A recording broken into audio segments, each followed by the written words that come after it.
Okay. Come on out, peeps.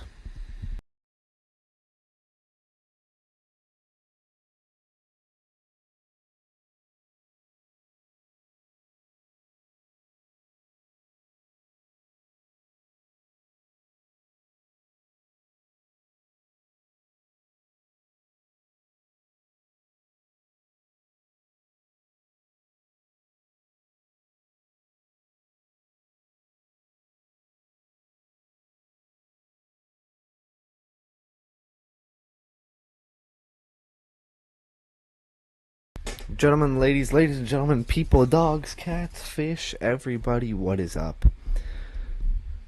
It's almost like I saw you guys like 10 minutes ago, 14 minutes ago. 20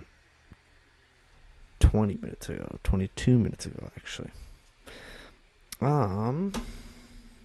You know the drill, chatteth. We're gonna be commentating and giving a play-by-play of the NFC Championship game.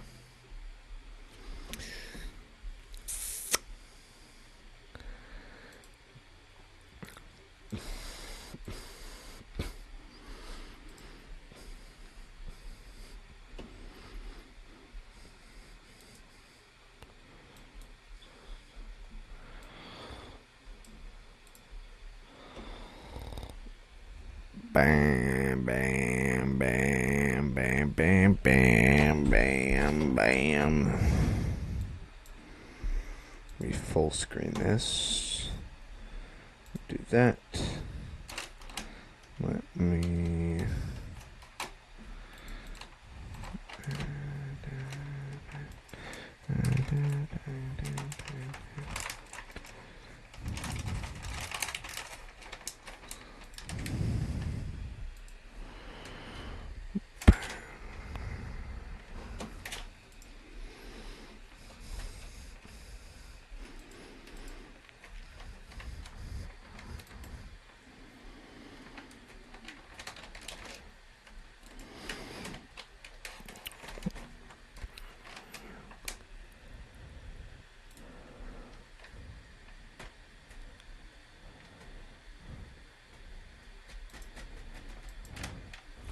Okay. While we wait for this game to start, let's watch some videos. I was maybe halfway down the main aisle, and I heard footsteps coming from somewhere to my left. It definitely sounded like Bro's dead. A person walking maybe 2 or 3 aisles over. As soon as I stopped, the footsteps stopped too. I stood there trying to control my breathing. Maybe it's an animal. How tense it was, standing there in complete silence, waiting for a sound that I wasn't even sure would come. After what felt like forever, I couldn't take it anymore. I had to break the silence. In a firm voice, I announced my presence as security and insisted that whoever was there make things easy and reveal themselves. But of course, there was no response. The rest of that patrol was utterly terrifying. I was bracing myself for a fight or some kind of confrontation. Who knows? The more I surveyed without finding anything, the worse that feeling got. I ultimately finished my patrol without seeing one person. Arguably worse, because I knew with 100% certainty that there was someone in there. I didn't see or hear anything for the rest of my shift. That didn't make me feel any better. I actually felt somewhat guilty. My job was laughably simple, and I was messing it up in real time. But by the time 7 rolled around, I wanted nothing more than to just get out of there. I reported everything to my supervisor when he showed up on site. Maintenance did a full inspection, but didn't find anything either. Everything was double and triple checked. No one was able to identify the method of entry, and I could tell people didn't believe my story. Still though, that night remains one of the freakiest things that has ever happened to me. Probably just an animal. At Grand Canyon University, we believe in equal opportunity, and the American dream starts with purpose. By honoring...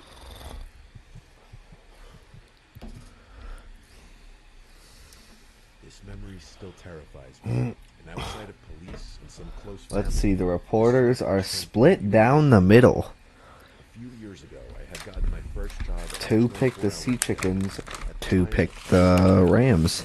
the Sea Chickens are betting favorites by 2.5. The gym was open 24/7 and accessed by key card only, meaning often there were only 1 or 2 employees working. People could just check in, use the equipment, and leave. The whole facility pretty much managed itself. All entries, exits, and usage of equipment was processed digitally, so all I had to really do was sit in the office and keep an eye on the cameras. I would occasionally get up and walk around, do some light cleaning, and even talk to some of the guests. This was in a pretty bad part of town, but for the most part, everyone was nice and friendly, and it was one of those gyms where everyone kind of knows each other, considering how few people really come in. This one night in particular, I was working from 8 p.m. until 6 a.m., which is generally a very long, boring shift, but everything that happened that night keeps me up at night to this day. It was around 2 a.m., and I had already done multiple rounds around the building and finished all routine paperwork. I was exhausted, so I just figured I'd sit down for a bit and monitor the cameras. Everything was normal Slay. at first. Not many people come in to work out in the middle of the night, but there were a couple regulars who came and went. I had worked here for a few While months. this plays, I'm gonna go preheat the oven, so I will be right back. Wait. Yeah, I'll be right back. You guys enjoy the video. So almost everyone I recognized, except one man. I first noticed him when I saw him using a treadmill in the far corner. Normally this wouldn't catch my attention, as we have new guests from time to time. However, what really caught me off guard was how fast this man was running. I pulled up his treadmill number in the system, where I'm able to live monitor all equipment activity. He was running 9 miles per hour, which was impressive already, but what really shocked me was the fact that he never stopped. 10 minutes went by, then 15. He never slowed or stopped.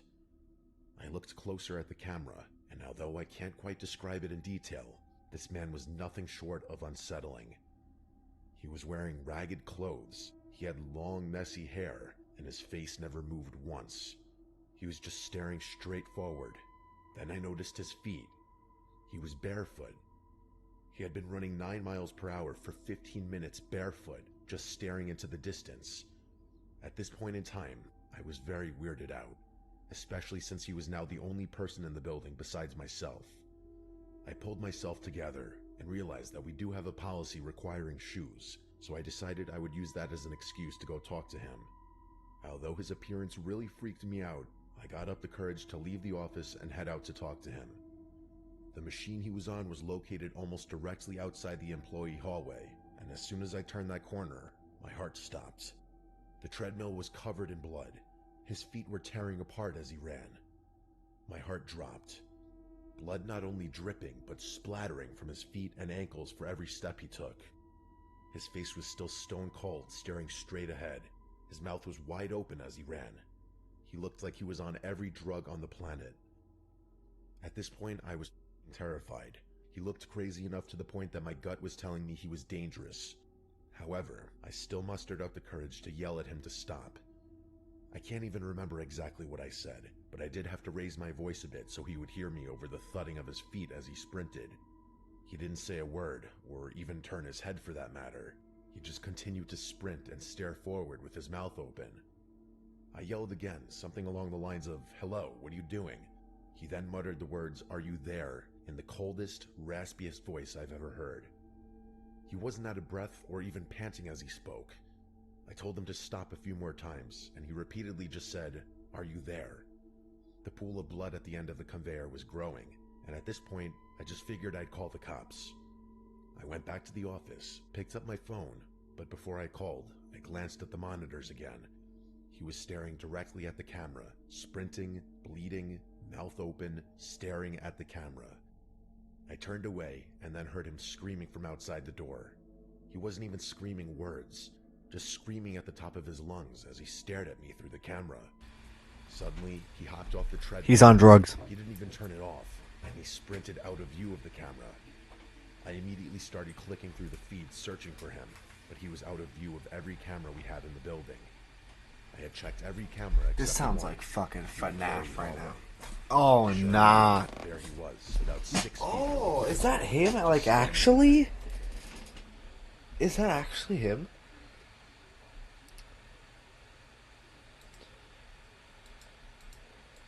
No, we don't know what he looks like. So this is just a fake picture. Okay.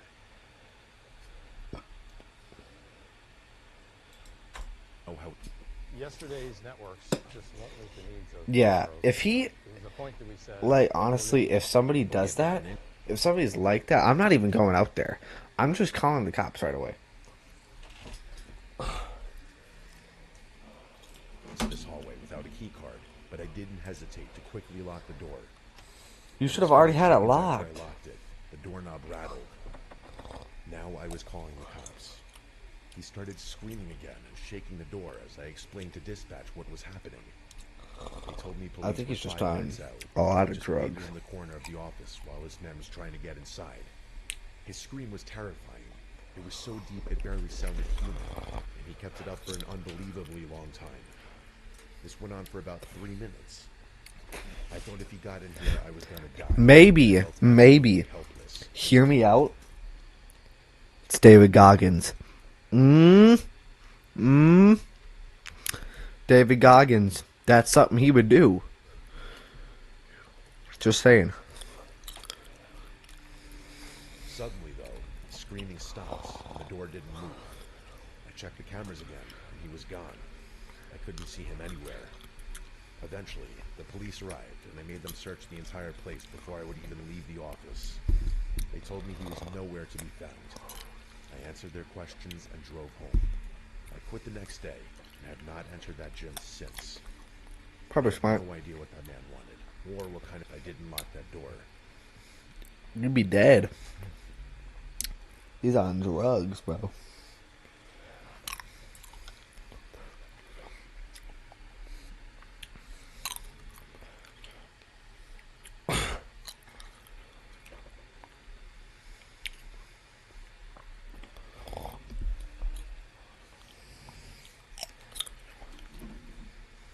What the? Austin Owens?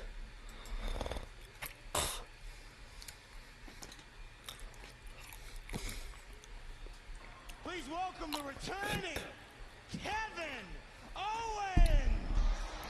What is Waller wearing? Yeah. Something we could never afford collectively. Wow. Yeah. KO looks great. KO is jacked. Please welcome the returning Kevin Owens. What is Waller wearing?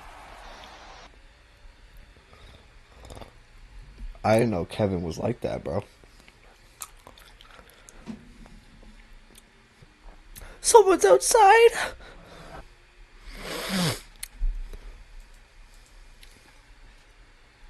The AI Toolkit is live on Artlist. Every leading AI tool you need for video creation is now...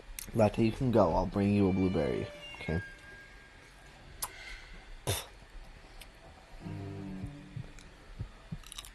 Marty.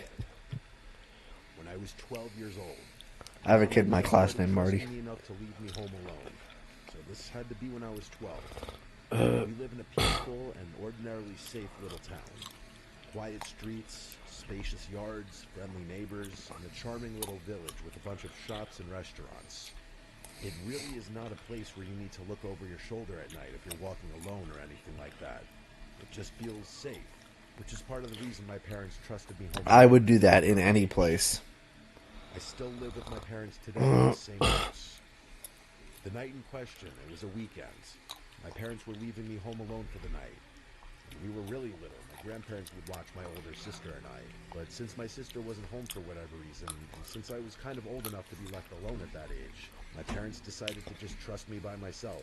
Okay, girl My boss. parents had us young, so they've always been a bit more active in the sense that they'd often travel or go out on the weekends with their friends.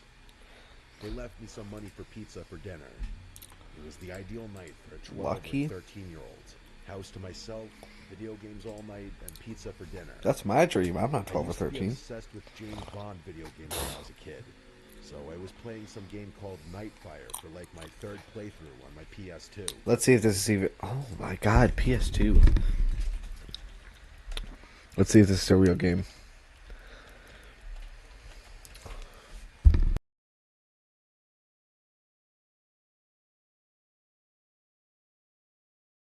Okay, I thought I could catch him slacking. It is a real game. After I finished the game again, I decided to order the pizza. There was a pizza place right by our house called Gianni's. It's been closed for years now, but it was one of my family's go-to pizzerias. How? What? Huh? I ordered a regular pie.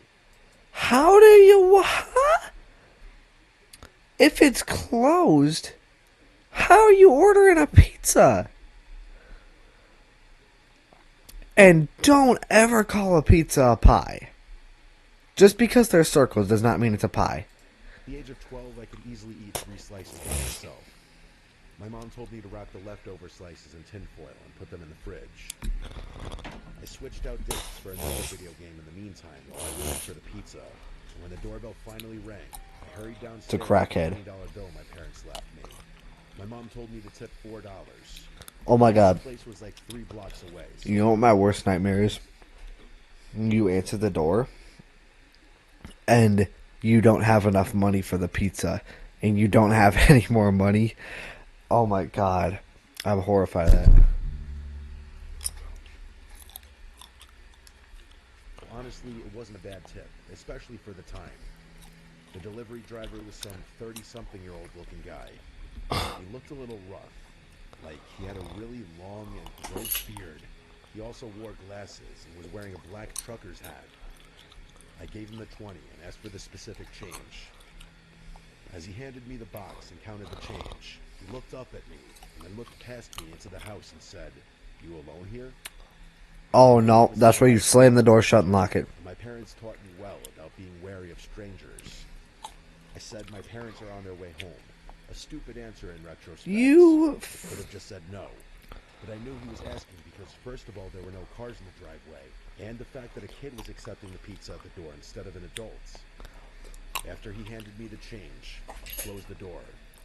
Lock I it. went in the kitchen, probably had 3 slices, and then wrapped up the rest of them and put them in the fridge. I went back upstairs and played my other James Bond PS2 game, Agent Under Fire. I liked this one less than Nightfire, but it was still good. Hours go by of me playing. It was probably 11 o'clock when the doorbell rang. Oh, Naturally, thinking Don't it was my answer. parents, I rushed downstairs to the door.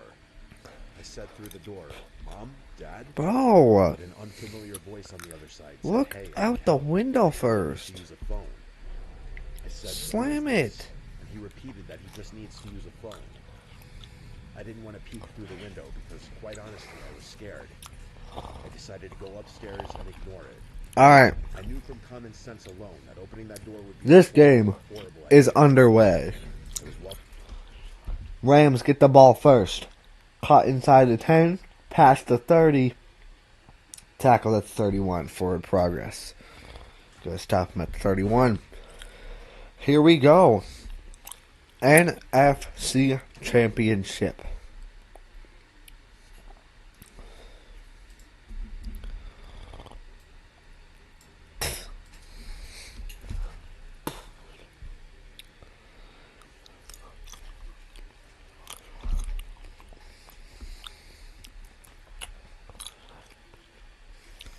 Matthew Stafford and the Rams take the field. Stafford under center. Nakua motions. Handoff to Williams up the middle. And tackled after a gain of 4. Oh, a little scuffle after the play there. First play of the game.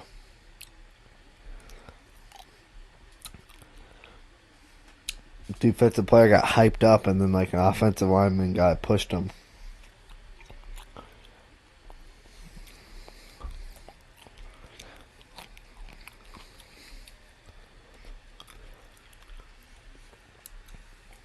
There you go, Latte.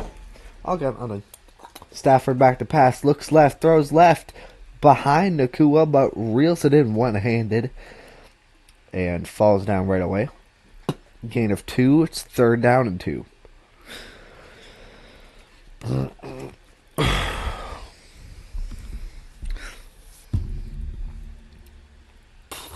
All good. All done. Want to do what?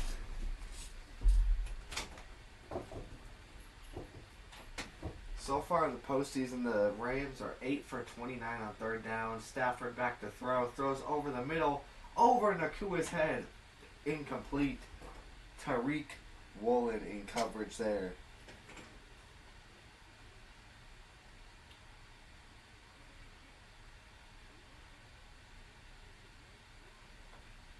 And it will now be 4th and 3.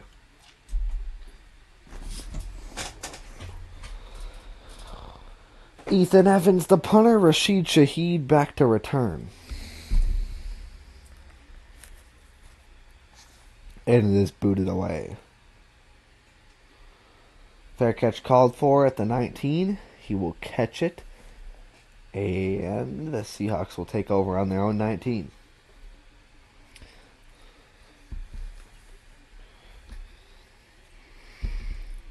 Slinging Sammy Darnold, the Vikings legend, coming out.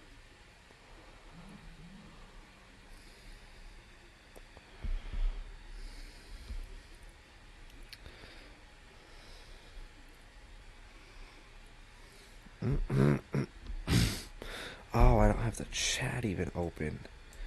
What kind of a streamer am I? Okay, nobody's here anyway.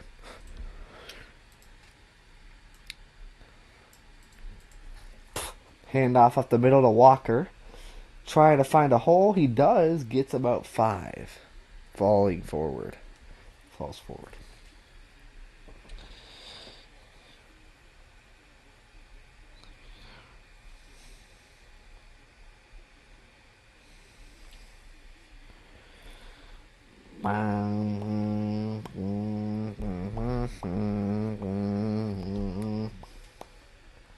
Sam Darnold in the shotgun. Bobo motions. The Smith-Njigba comes out of the backfield. Fires to the right side to Smith-Njigba. Incomplete. 3rd and 5.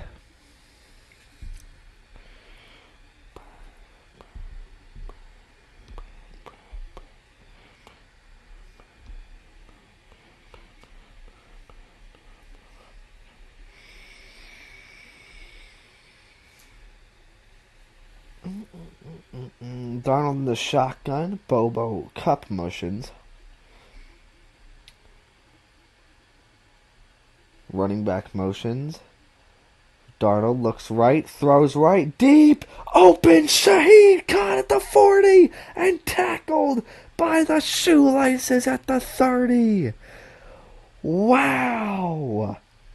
Shaheed just burned him.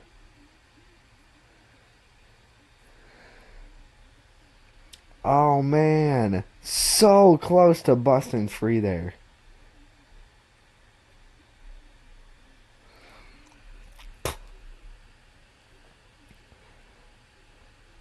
Just barely tackled him. Saving a touchdown there. 51 yards there.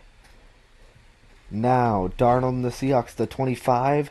Screen into Jigba, makes a man miss. Inside the 15, pushed out of bounds at the 9.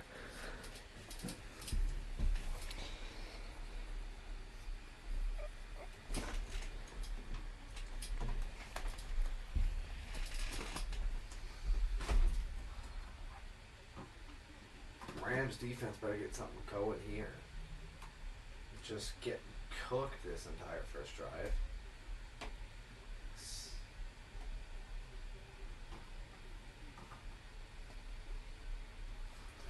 And now at the 9. Receiver motions out left. Darnold hands it off up the middle to Walker. Shifts to the right. Tackled at the 6.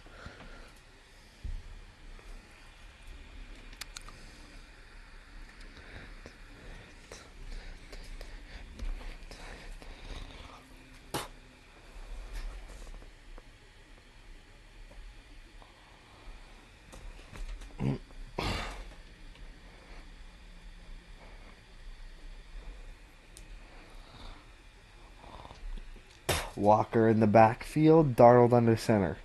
Jumbo package here. Everybody grouped together at the line. Handoff to Walker. Pushes forward. And spins out of it. Oh, down at the 2. He got out of the pile. And it's 3rd and goal from the 2.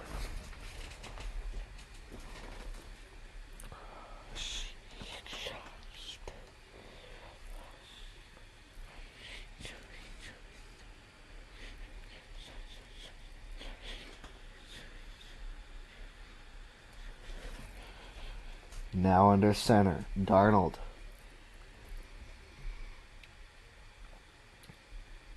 Handoff to Walker, bounces it out to the right side, dives into the end zone, touchdown! And the Sea Chickens are going to take an early lead. Wow. Quick drive there.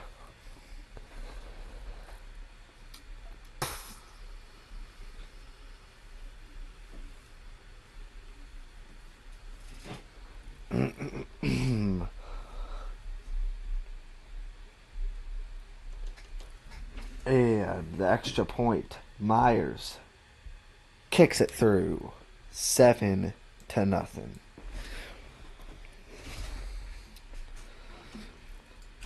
Add. Up the stairs, which are directly in front of the front door, when the man outside banged on the door, and I heard him say, "Wait, please, I need help."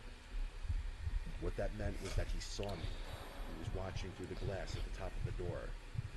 I turned around. That's where you pull a Home Alone and play, I'm going to give you to the count of 10 to get out of here.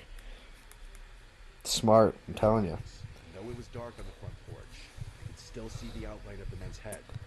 Though I couldn't see his eyes, it was obvious that he was staring back at me.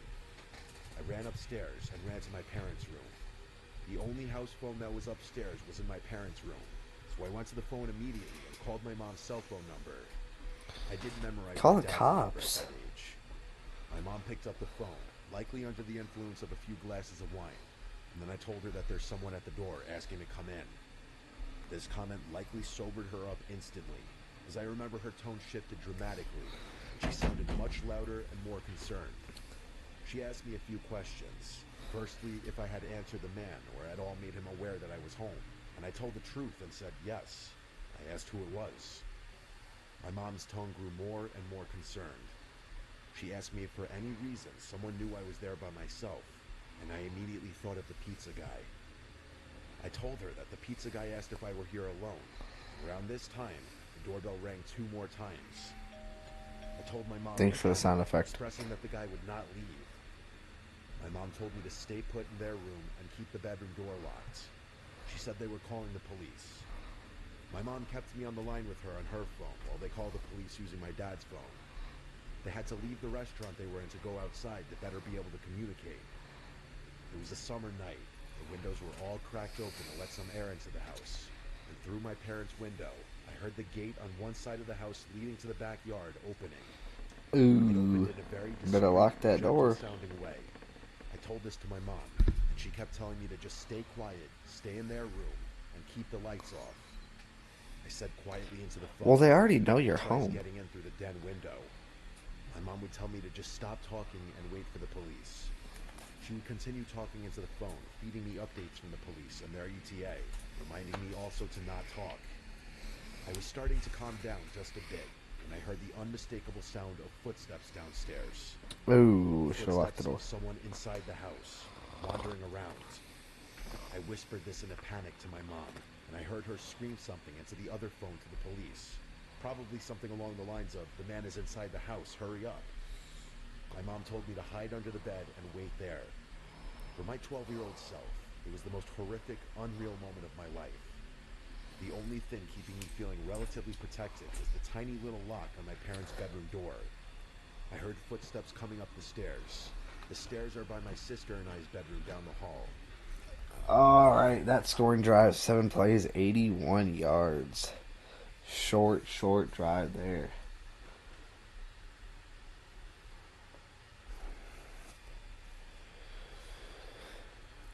And the kick is away. Caught at the 3. Past the 20, 25, 27 is where he's going to get taken down. And it is Los Angeles ball. My parents' bedroom is further down.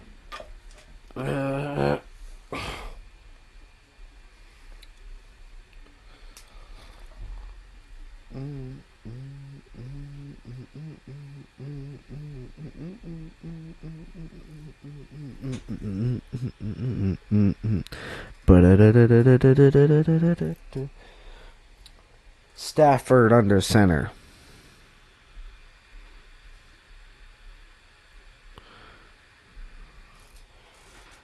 It's going to be a handoff to Corum up the middle. Gain of 3.5. Or just 3.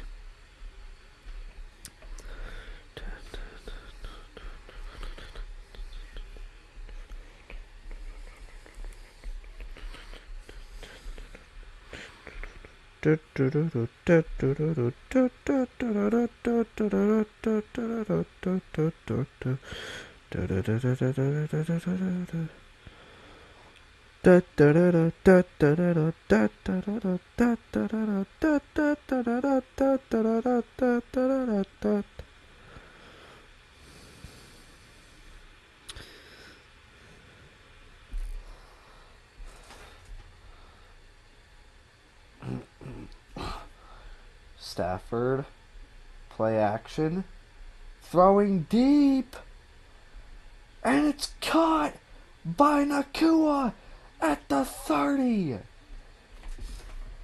A huge play.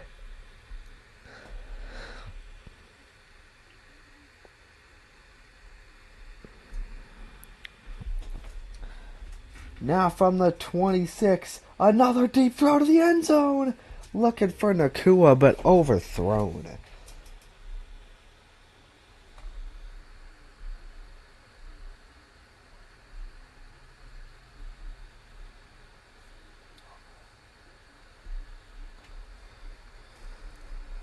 Oh, wow. What a hot start to the game so far.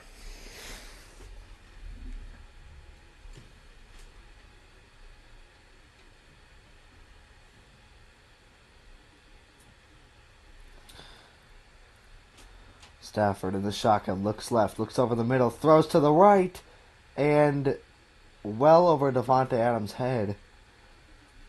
The DB was all over him, but there was no chance in hell that he was going to catch that. I mean, he was like at the 10 and the ball hit the pylon, so yeah, there was no chance.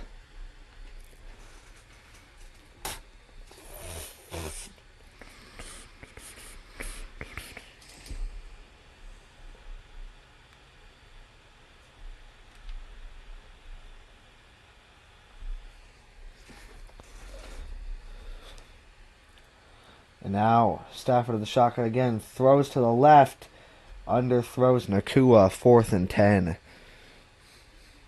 Incomplete.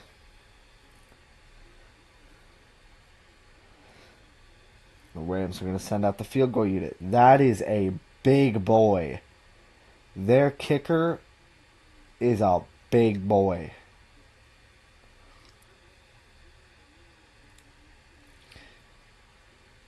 Oh my God. Harrison, he looks like a Mevis.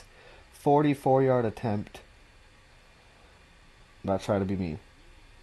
And it's good.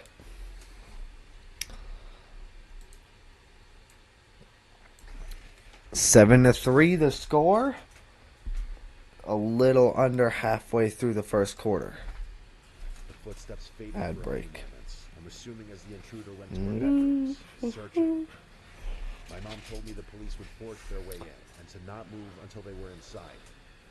I heard the footsteps in the hallway coming down this way until they got to the bedroom door.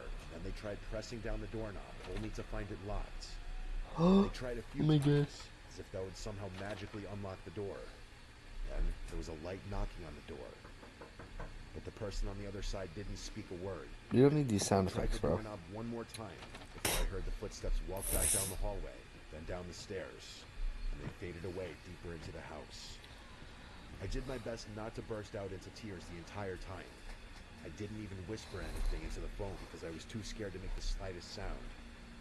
My mom finally told me the police were there, but to still stay put.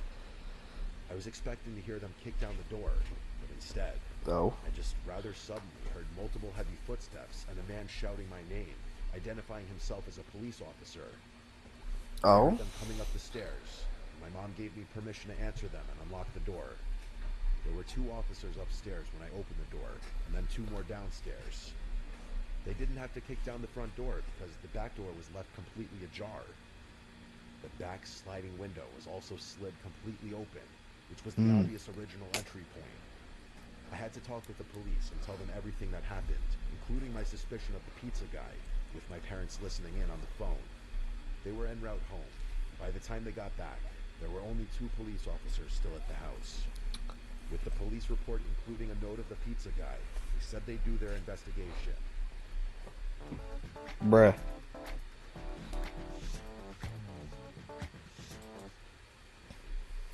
My parents brought me to Gianni's Pizzeria the next night and asked me to point the guy out if I saw him. When I didn't see him, they asked the manager which employee matched the description of the delivery guy I described. He said that would be Phil, who was currently out doing a delivery. After Phil. explaining the whole scenario, he said there's no way that would be Phil and asked us to leave the premises. Long story short, Bruh. my parents made a big scene in the pizzeria, and they said they would never give them our business again. We went to the car and waited in the parking lot. We waited for almost an hour, and when he never showed up, we left. My parents thought it was because the manager called or texted the employee, which caused him not to show back up, but who knows? My parents contacted a few lawyers who ultimately didn't take the case. due to That lack of scoring solid drive, 6 plays, 47 yards, 142 off the clock. And the kickoff is away. And it's in the end zone. They will take a knee.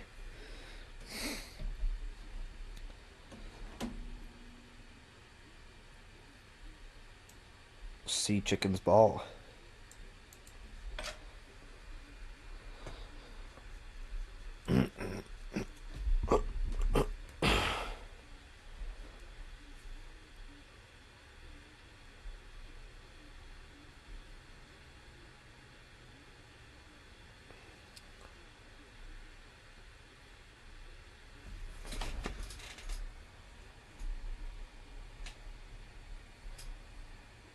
Darnold under center. Hand off to Walker. And gets a few guys off of him and gets a gain of 5.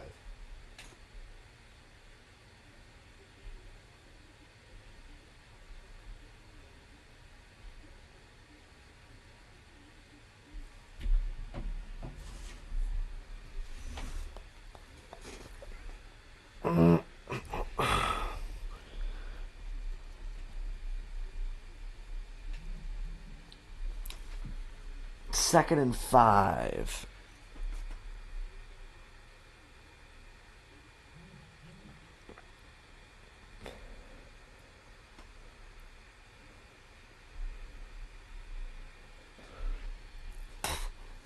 Darnold rolls out to the right. Off play action. Throws to the tight end. Caught. Reaches forward for the first down. And fumbles as he does.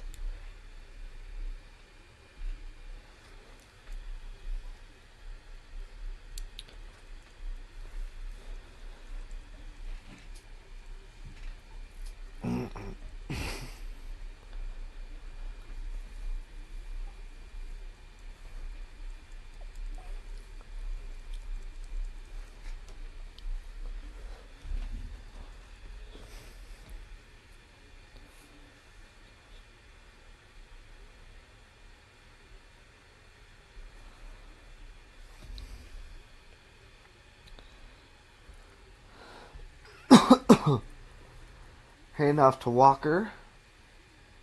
Up the middle and a gain of 8.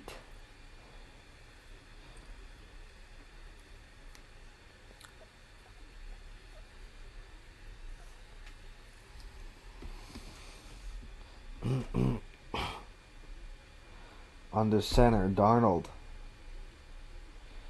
Bobo motions. And it's another run to Walker. Makes a man miss. Past the 40. Inside the 40. 38 is where he will be marked down.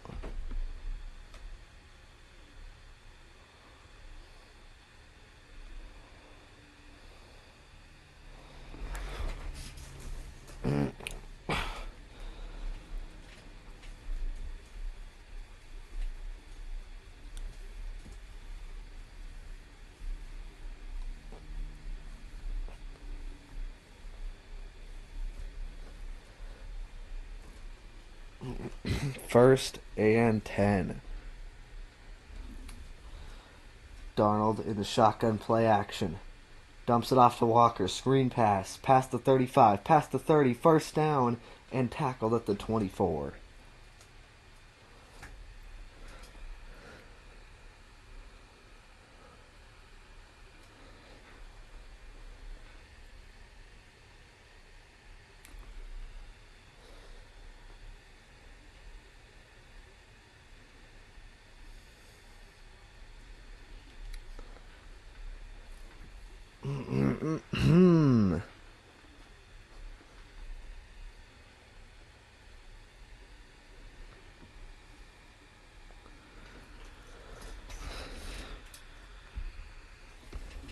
Under center.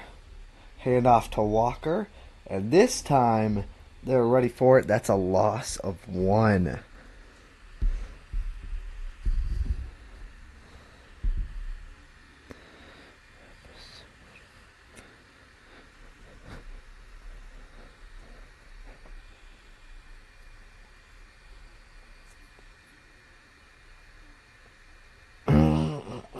Shotgun formation again. Tight end motions. Darnold looks left, throws left, caught by Smith-Njigba, tiptoes down the sideline, and is pushed out of bounds after about a gain of 7 or 8.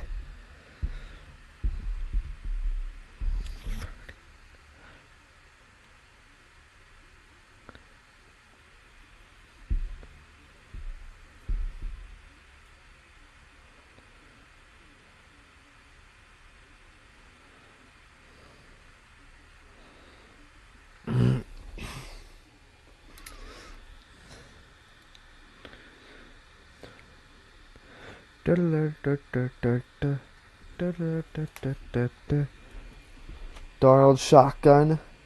Play action. Scrambles out left. Throws. Caught. Smith-Njigba one-handed. And out of bounds at the 7.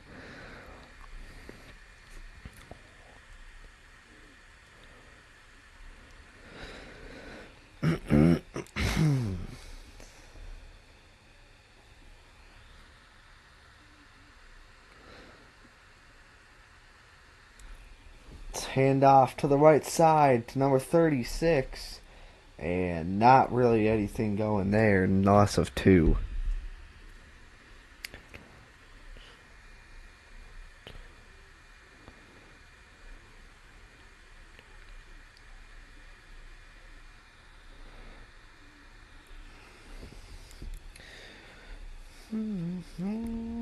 Second and goal.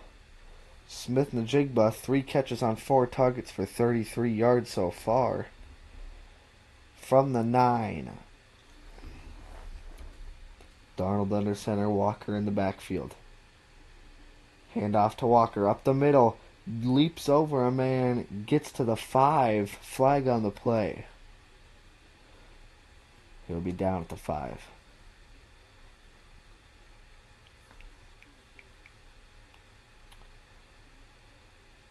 And that is...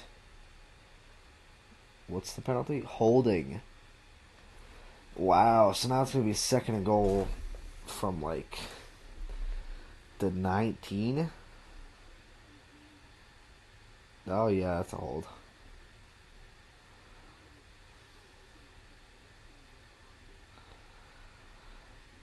Second and goal. 2 minutes left in the first quarter from now. Darnold in the shotgun. Walker to his left from the 19. Smith-Njigba motions, runs around the backfield. And Darnold looks left, throws to Walker on a screen, trucks a man, and gets down to the 9. Third and goal, back where they started.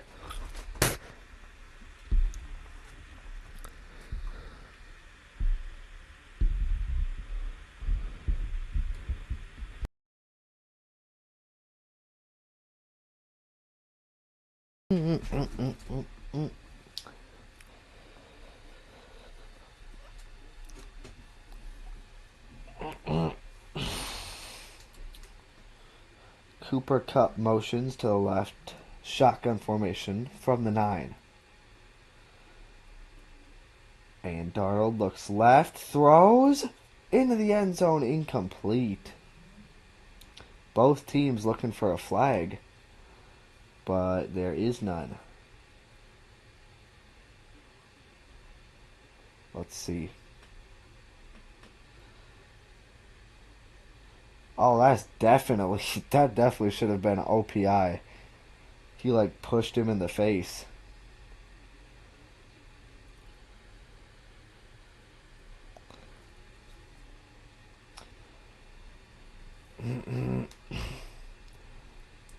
And now the Seahawks, Sea Chickens, will attempt a field goal. From the right hash, 27-yard attempt. And it is good. 10-3, 7-point game, 1 touchdown lead for the Sea Chickens. Evidence. Let's go to an ad. The time, basically.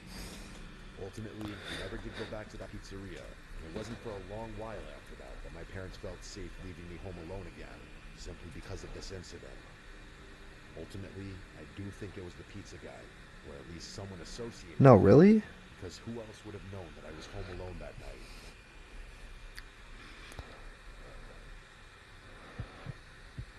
night? Oh my god, heartbeats. Yoey. When I was a teenager, my parents and I moved from California to a secluded area in North Idaho. My parents had just retired and built their dream home deep in the backcountry. We had no neighbors in sight, just forest. Endless, dense forest that backed right up to national park lands and paper mill logging grounds. The house was massive. 2 stories, a gym, a full bar and pool room, and a legit movie theater set up in the basement. It felt like the kind of house people dream of. Remote, quiet, perfect. Or so it seems. These videos aren't even really I dated scary. My high school girlfriend. Let's see.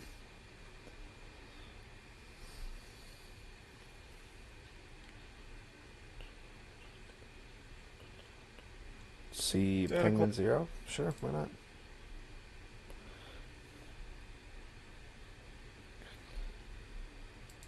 Santa Claus came early with a cringe. His little helpers were cooking up something fierce, and, well, it got gifted under my tree a bit early today. And I wanted to share it with all of you. It's definitely different than the normal things we've been covering when it comes to this romantic rabbit hole of tragedy. The worst text messages, the worst flirting, the worst dates.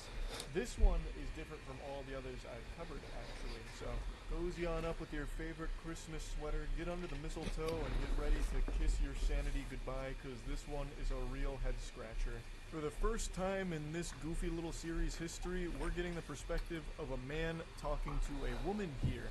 Usually it's the other way around, where a woman has a really creepy encounter with a man and things go cattywampus, shit pops off, tits up, it's all over the place, it's a catastrophe. This time, we're going Freaky Friday mode. We're switching bodies here, so we're on the perspective of a man who has just matched with a woman from Tinder. They've been talking for a little while, and it leads to this. I'm jealous, I want ribeye. I'm assuming they were talking about ribeye. I'm quite the detective, I know. I just have a hunch that that's what the conversation was about. She then continues, lol, I'm glad you liked that. To which he says, I would happily cook for you. What's your favorite food? Oh, you will?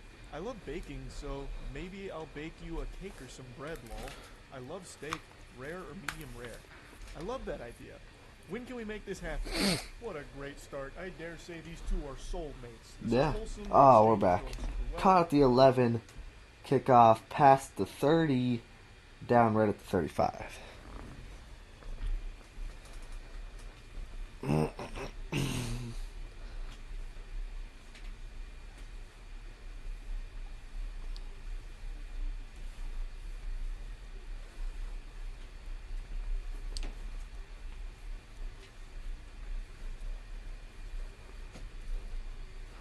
.48 seconds left in the first quarter.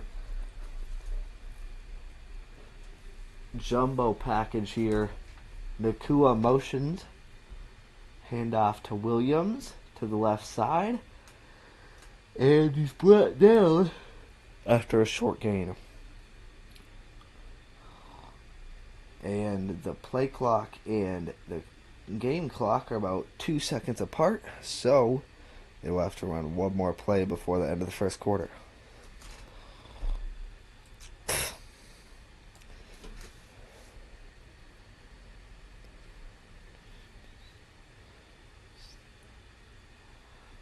Under center again. Handoff to Williams again. Past the 45. Down to the 50. And that is going to take us to the end of the first quarter.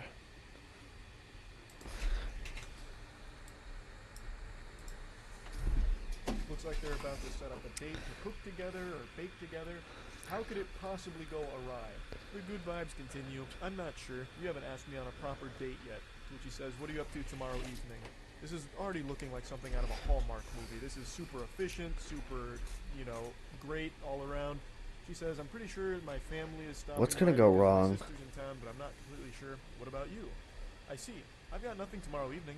I'd like to schedule said date with you, but I also need to maneuver around holiday busyness. Do you have availability at 12:26? And she says, I'm off all next week. The 26th would be perfect, with 2 blushing, smiling emojis. This is And I'm great. Just sitting here smiling, blushing, reading this story. Got me cheesing it so happy and wholesome. I also find it cute that in order to schedule the date, he conducted it like it was some kind of business meeting, penciling her in and locking it down.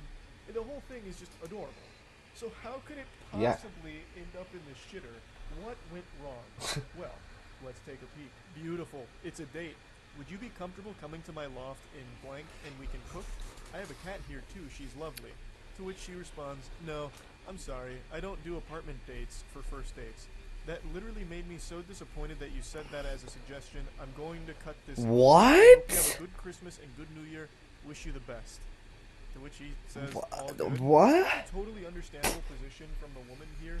Not going to a stranger's apartment for the first date is probably the safest decision you can make. So there's nothing wrong with setting a hard line in the sand, like, hey. Yeah, really but go to why people's apartments for the first time stop talking that to kind him? of decision probably keeps you alive. You might end up at like a fucking serial killer's place. You go over there for medium rare steak, and you end up the steak.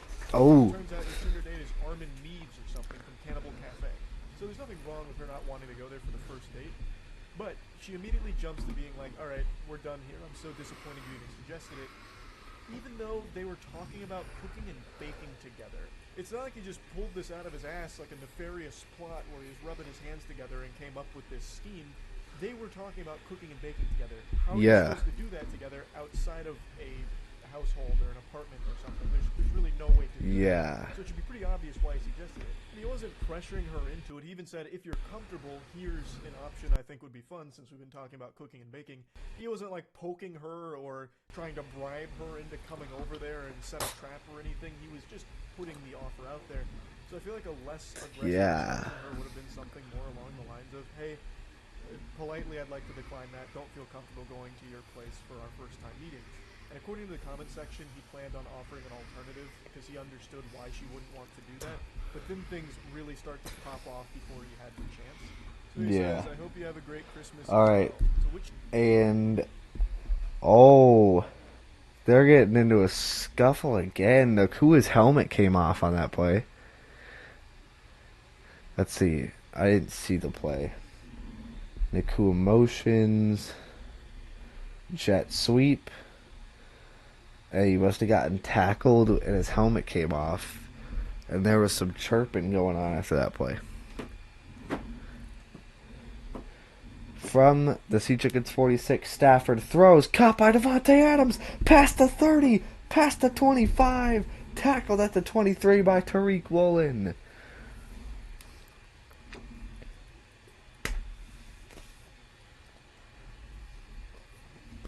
The DB slipped. He might have had him tackled right as he caught it, but he slipped.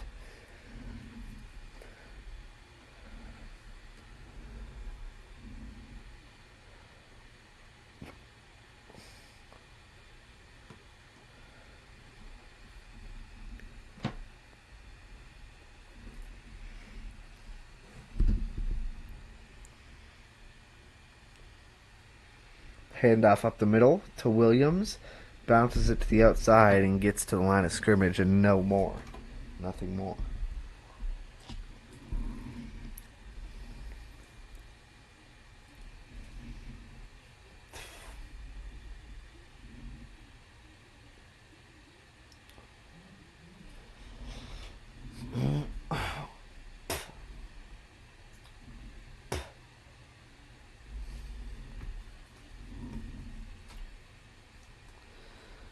Stafford in the shotgun, looking to throw, looks left, looks middle, fires over the middle, broken up, looking for Devontae Adams.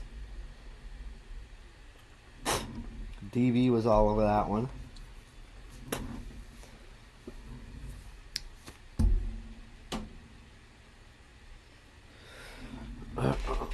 Oh, I feel like that might have been enough for a pass interference there. He was all over him.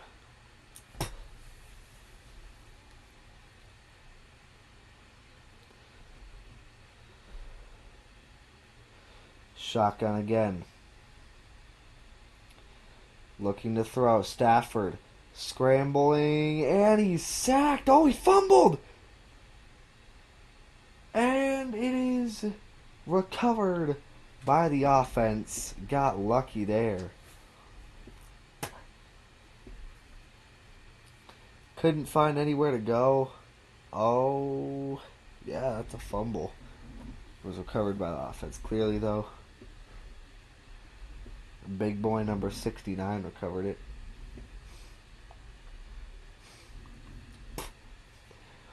The thick kicker for a 50-yard attempt. That's good. That is going to be a 4-point game. She responds, Jdi du Perdele Zatratse. What? I'm 100% sure I butchered the pronunciation on that, but I popped it in a Google Translate here, and it translates to go to hell, get lost. Wow. And I decided to investigate further, damn near having to revive Babelfish to try and get like another translation, because that just sounded so incomprehensibly mean after all of this. But the other translation that I keep seeing for it is basically fuck you, which just doesn't make any sense to me, because the guy was just following the conversation they were having. They were both saying, like, yeah, let's cook together. Why she got so mad? Baking, like, yeah, let's bake together. So he's like, all right, bet, let's do it. Let's cook and bake together. And then she just goes, fuck you, scumbag, get lost. So he tries to, like, explain himself. He goes, for the record, it just seemed like a logical next step in the conversation because we were talking about cooking together. Sorry to offend or disappoint you, ma'am. And she just goes, go fuck yourself, dude. This time, plain English. So that one I understood. And then he just says, very weird response in my opinion. And then she unleashes the demon here. She lets Hulkmania run wild. You know exactly why you fucking invited me to your loft. And it wasn't for cooking. Don't text me ever again, blocked. Bro, what? And then he just goes, we met on Tinder, remember? Wish you the best in getting a date. I'll be warning all 30,000 women in blank about you. Now you're blocked. And he's just like, well, actually, wiggling his finger, blank has a population of 6.47 million, about half of which would be women. Warning 30,000 people about anything is an extremely tall order. Yeah. You don't even get 30,000 people that heed hurricane warnings in Florida. If she's somehow able to send up the bat signal here to warn all 30,000 The bat signal. area about this guy, hats off to her. That's an incredible achievement. She should use that power for good instead of evil. This guy didn't do anything wrong. He's clearly starting to take the piss here a little bit and just play around with it with that population remark. But I almost don't blame him because this is such an unbelievably hostile response to something that wasn't ever really meant in a disrespectful way, at least not from what I can see. She just immediately jumped to the conclusion that this guy is only looking to have sex with her. He's not actually inviting her over to cook. He is inviting her over to his place just for some place. There would be no steak being prepared. The only thing being steamed in that apartment would be ham. Steamed ham. I'm referring to them fucking. Like, that's such a stupid way of saying it. Mashing pissers, whatever have you.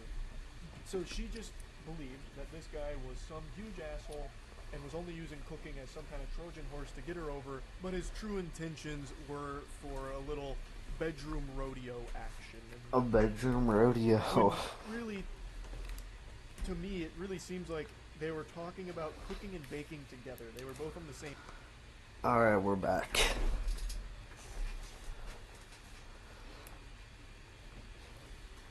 And in the end zone, and Shaheed will take a knee.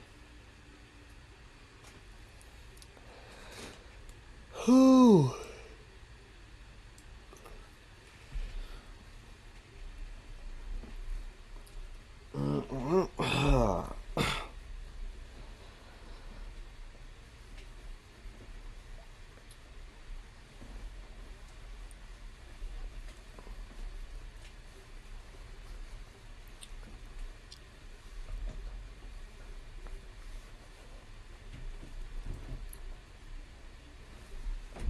And play action. Darnold looking deep. Steps up. Throws. Caught by Najigba at the 50 and lunges forward to the 49. I almost said the 51.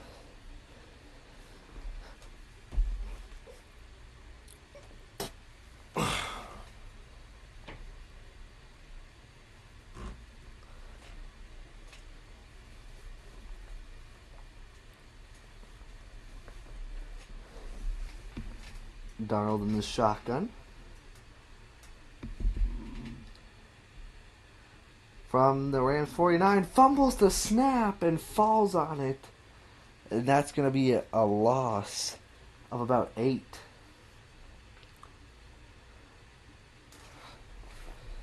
I think it was a low snap.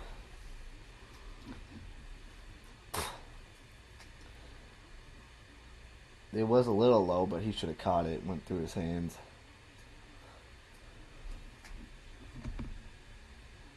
Second and 19, a loss of 9.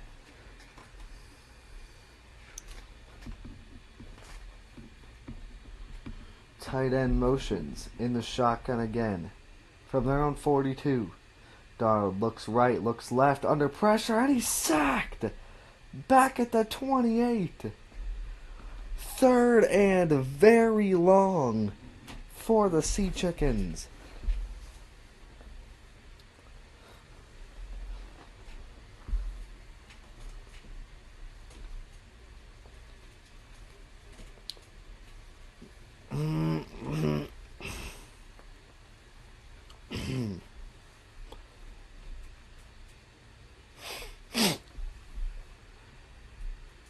Shotgun again. And they're just going to run it. Why? Why? What?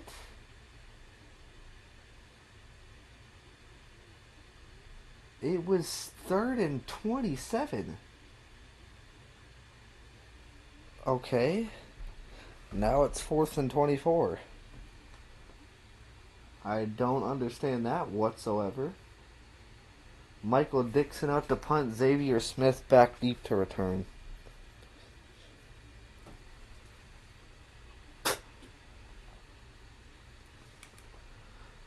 And booted away. Oh, he muffed it! Oh, he barely recovered it. Called for a fair catch at the 9. Muffed it, recovered it at the 14. That was almost really bad.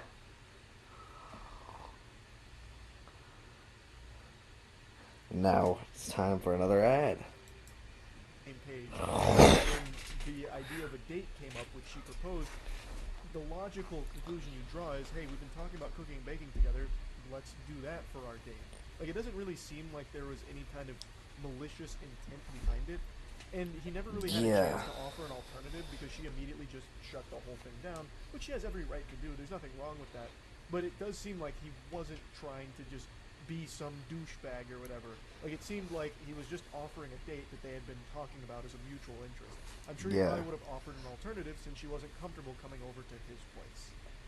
He continues to just get a little sarcastic about things. He goes, please warn them about how a guy from Tinder invited you over to cook the day after Christmas. To which she says, dude, I'm in multiple groups totaling over 500,000. With your face, LMAO. You won't be getting no play unless you pay. Good riddance, Roach. honestly starting to sound like the Navy SEALs copy pasta. I've got over 500 confirmed blocks, and I will have your face plastered in the papers for 500,000 people to see. I'm part of every goddamn Facebook group on the East Coast, and they'll all know your name, villain. He just says, lol, roach. She continues, and I will, 2 exclamation points. Oh. It's like she's giving like a big speech in front of an auditorium. Not playing no Let more. them know you tried to fucking invite me to your pathetic ass apartment for an easy lay masquerade as a cooking date. Yeah, we aren't stupid. Even your fucking hairline ran from you. Now sit back Damn. and enjoy being alone. And he just goes, I hope you find peace and love. Yeah, I mean, what else can you do except pray for happiness for her? Like, this went south so quick out of nowhere, and I don't think it needed to. It could have just said, like, not comfortable, are you open to anything else? And if he tried to be pushy about it, like, no, you have to come to my apartment, then all of this is a totally reasonable thing to say. Like, no, you clearly just want to fuck, get out of here, get lost, scram, Buster, you know, hit the road, take a hike. But Yeah. she didn't even get that far. She immediately just jumped to this assumption that this guy is a piece of shit and he needs to go to hell and get lost. And now apparently she's going around putting up wanted posters of One Piece with a 5 billion berry bounty on this guy's head, all because he had the gall to invite her over for a cooking date that both of them were discussing together. I just don't really know how she'd even frame this as a bad guy to her 500,000 Yeah, I don't know. person group. Rams take over from their own 13. That's like a wild Stafford under center. I can't imagine she Hand has off to the left to Corum. where she can put out an Breaks a APB few on this guy or tackles. something. Gain of 7.5 for 8. I don't really know how you could even spin this guy as a horrible person. But yeah, anyway, just wanted to cover this one. This one's different from the norm that we usually go over here, so that's really about it. So yeah. Chevy trucks are as dependable as the Chevy people who drive them. They don't need permission to get going. They all have that little extra. Second and 3. Give you all a free lesson in negotiating. Hand off up the middle. And first down and gets an extra yard. Gain of 4. Corum the ball carrier.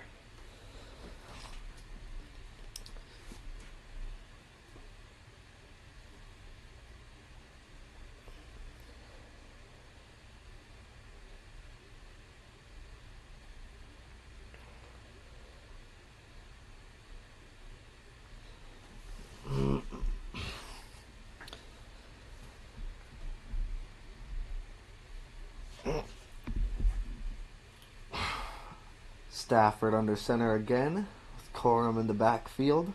Tight end motions, handoff up the middle, bounces it to the right. And a gain of 4.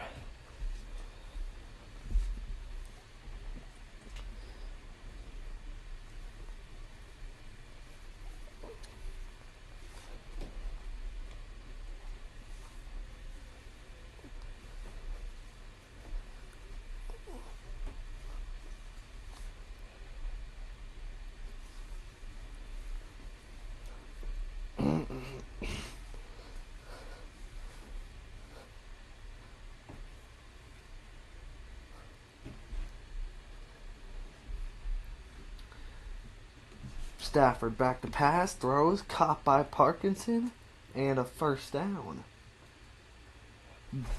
First downs on back-to-back plays here for the Rams.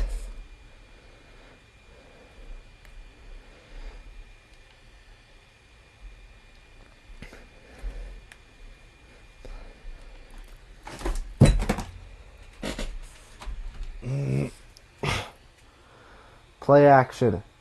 Stafford throws over the middle. Caught by Nakua past the 50. Tackled at the 45. Give me just 1 second. I would be right back. Negotiations when it comes to doing business are a bit of a headache, a nuisance, and it's just this push and pull battle back and forth, and sometimes it just doesn't go your way. But what if it did every single time? What if every time you entered into a negotiation, you knew you would be victorious? You want to get yourself a new Stanley Cup, but don't feel like forking over 50 clams for it?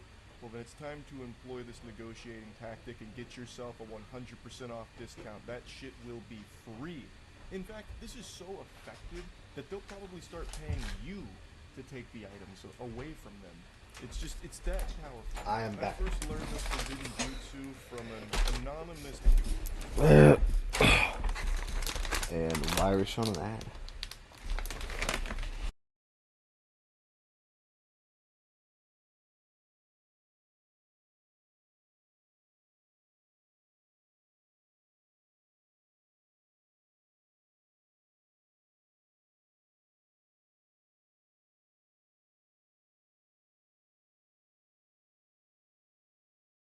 Second and 10, so probably an incomplete pass on that last play. Corum gets the ball to the left side. First down and more. Pushed out of bounds after about a gain of 20.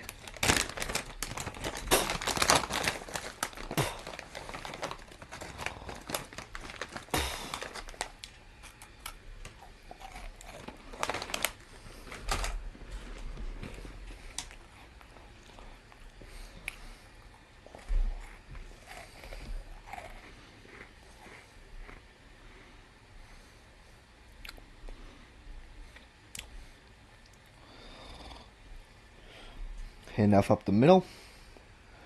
And gain of 1, baby.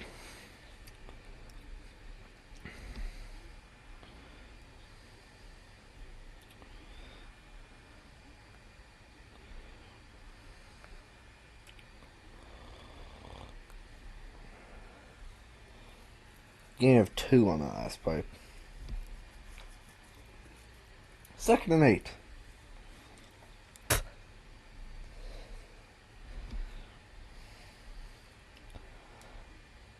Shotgun snap. Throws to the left side. Caught by Nakua. Pushed out of bounds after a gain of 6. Or 7.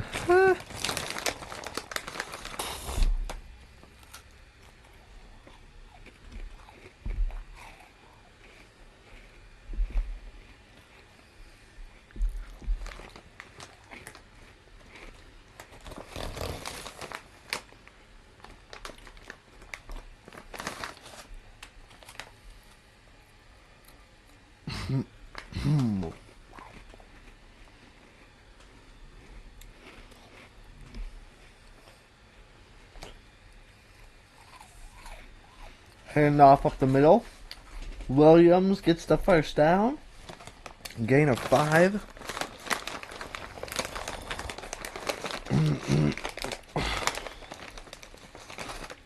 Corum getting substituted in.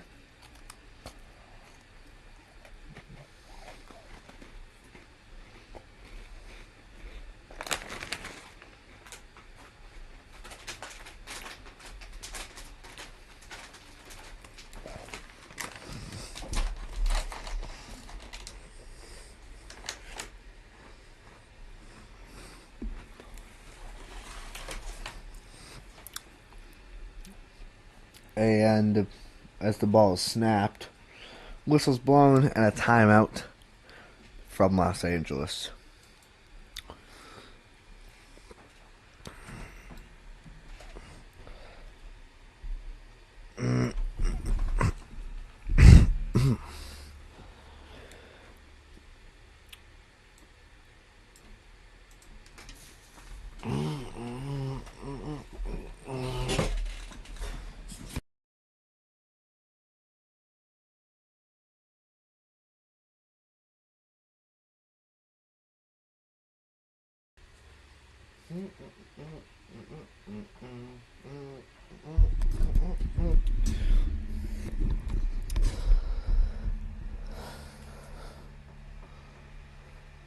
First and 10.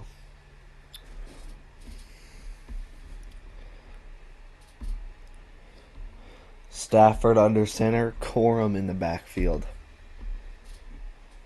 They're 6 for 8 in the red zone this year's playoffs.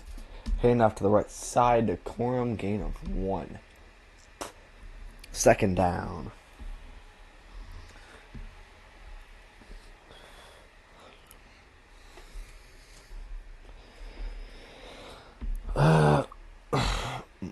Mm, mm, mm, mm, mm, mm, mm, mm, mm. Shotgun, two tight ends in the formation, two receivers. Nakua motions. Corum in the backfield. 4 seconds on the play clock. Oh! And movement up front. Each side points to the other.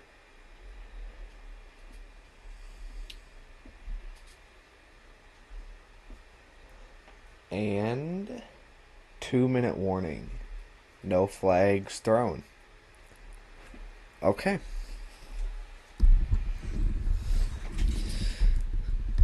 This hero on the Facebook Marketplace who really opened my eyes. Give me So 1 I'll second. do the same for you. And I'll just go ahead and say it now. You're welcome. So it all begins with an individual trying to sell their motorcycle on the Facebook Marketplace, and then they received this message. And I don't think they were prepared for this. That motorcycle was as good as gone the second this was sent. So they reach out and they say, "Hello, I know this is a lot to ask, but would you consider letting me have the motorcycle for free?" Pause. That's how you do it right there. Immediately letting his intentions be known. There's no guesswork here. There's really no haggling either. It's like, "Excuse me, have you considered letting me have this for free? I know you're trying to sell it for money, but what about just letting me have it?" Now, I don't want to scare you away with science, but I do want to dive a bit deeper here on why this is so effective. There's a psychological explanation for this. People love to have their questions answered with another, stupider question. It makes us feel great. It's like this nice euphoric high. It's like smoking the crack pipe, but much worse. So in this instance, I know the guy selling his motorcycle had never, even for a fucking iota of a second, considered just giving away his motorcycle for free to a total stranger. But now that the idea has been planted in his head by that stranger, it's given him a lot to think about. And that changes the whole dynamic of the negotiation. Now, all the power is on the guy who's asking for it for free. You see how it works? It's very clever.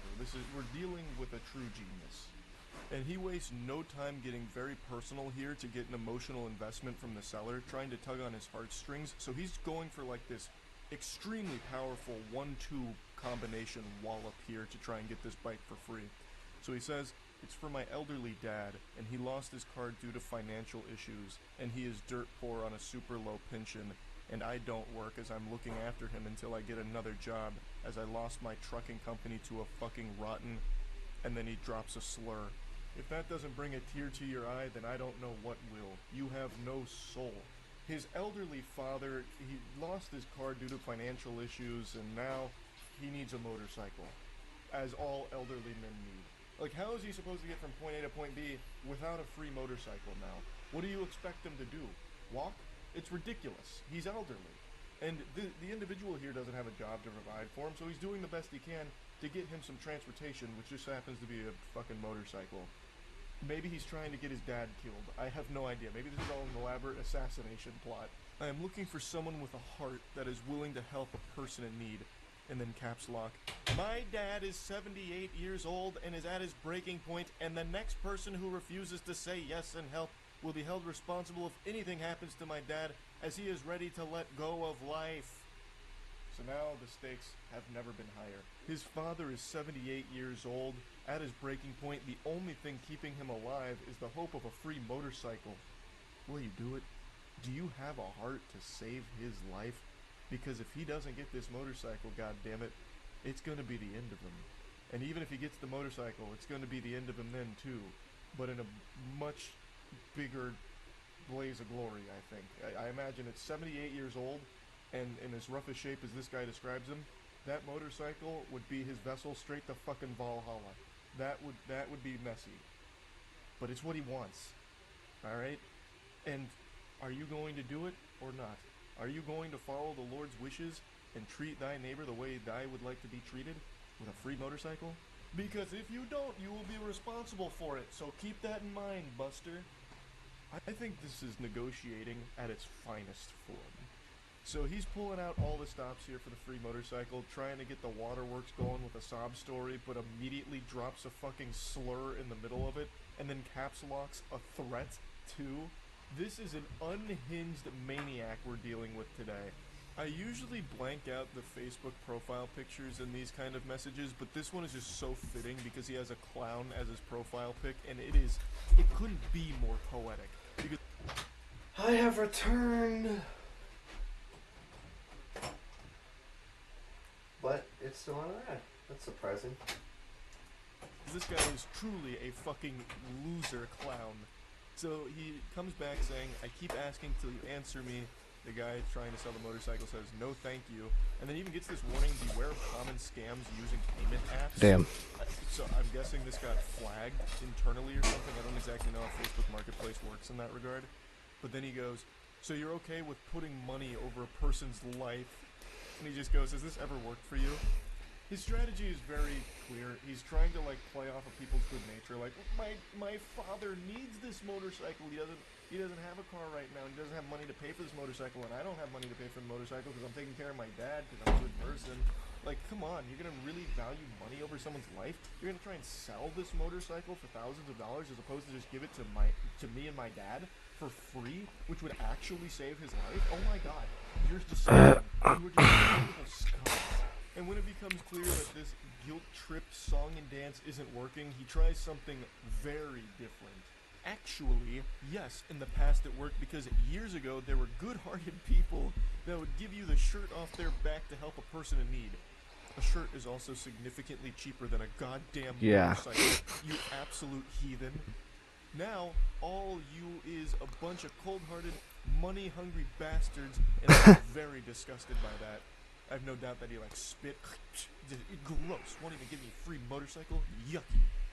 My lawyer actually told me that if anything happens to my dad because someone told him and no, Well, let's see and what it happened. pushed him over the edge, Parkinson motioned. Oh, so the Rams got a touchdown. Okay, well, I completely missed that. Did they make the extra point? Yes, they did.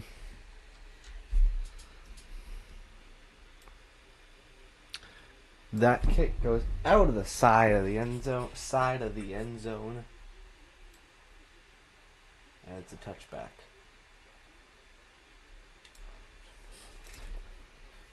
Sea Chicken's ball. 1:55 left in the second quarter. In the first half of this game.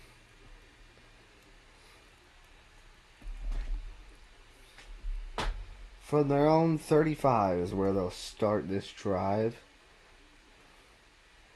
Handoff to Walker. Bounces it to the right. Out of bounds, gain of 2. Not much to it there. Oh.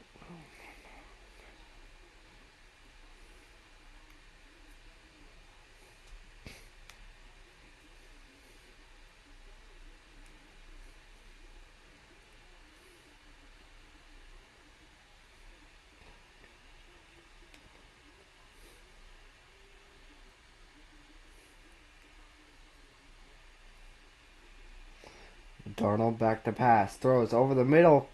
Off the hands of Cooper Kupp. Incomplete. 3rd and 9.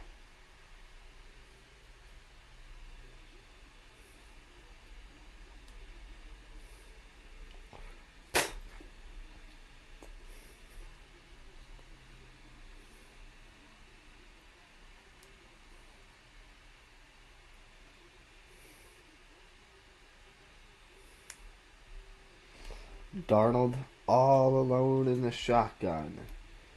Running back motions. Darnold looks right, fires right, off the hands of the running back, incomplete, and the Sea Chickens will punt with 1:41 left in this second quarter, in the first half. Should probably get rid of that. There we go.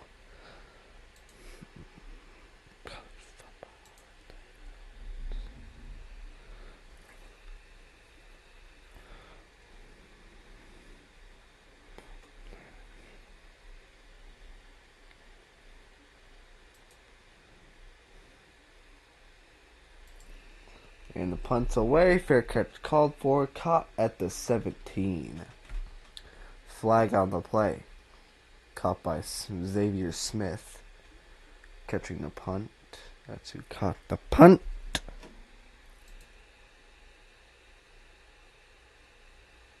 What's the penalty?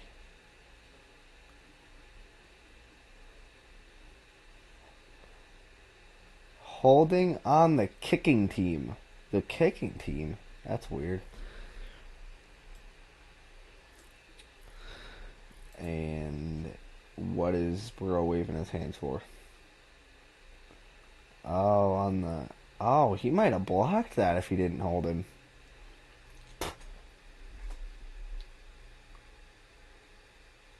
Why are we going to an ad? There's less than 2 minutes left, bro. I can file a lawsuit. So far, I have 20 people's names and Facebook accounts who have refused to help me. I have passed those on to my lawyer in Dumbass. case anything happens. Yeah, that makes sense. Doesn't have money to pay for the motorcycle, begging for it for free, yet somehow has money for a lawyer for this. That's about as believable as me being over 6 feet tall.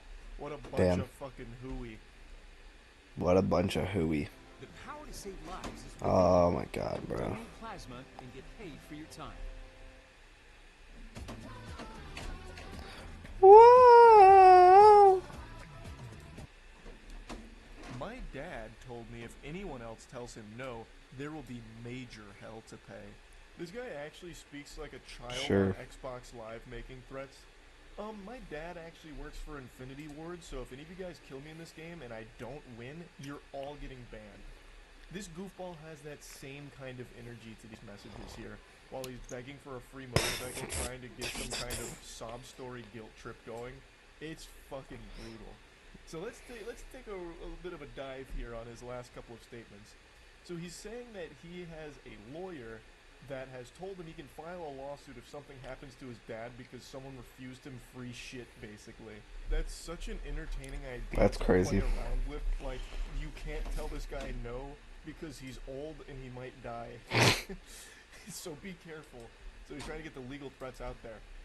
If Pops kicks the bucket, if he buys the farm because you didn't give him a free motorcycle, I'm taking you to court. So you better give me the free motorcycle.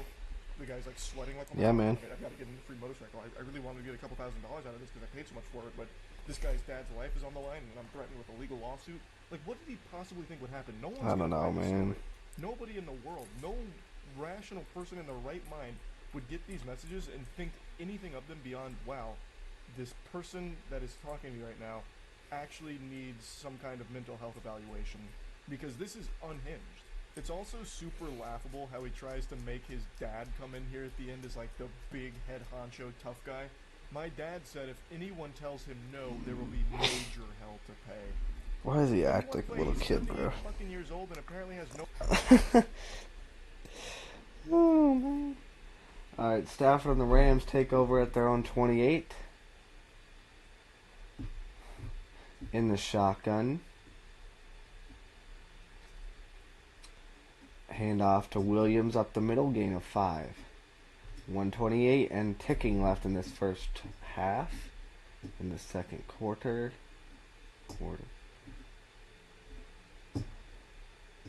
Second and 5.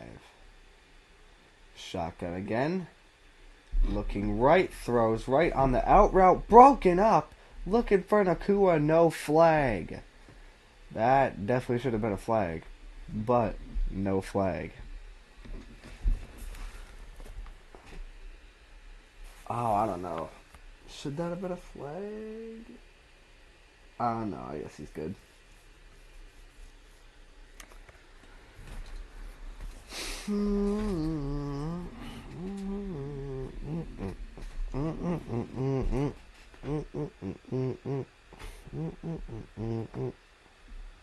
I never even tweeted out the link to the stream, god damn it. Stafford back to throw. Throws to the left. Deep. Looking for Nakua. Incomplete. Broken up by Tariq Woolen.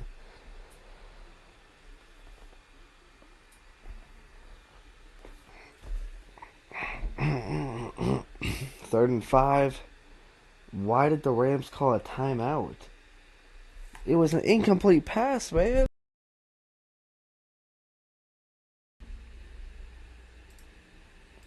don't know why he's using the timeout there, but.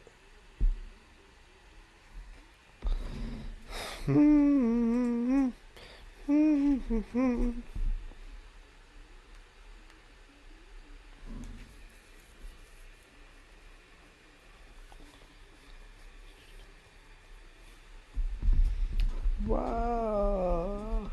Wow.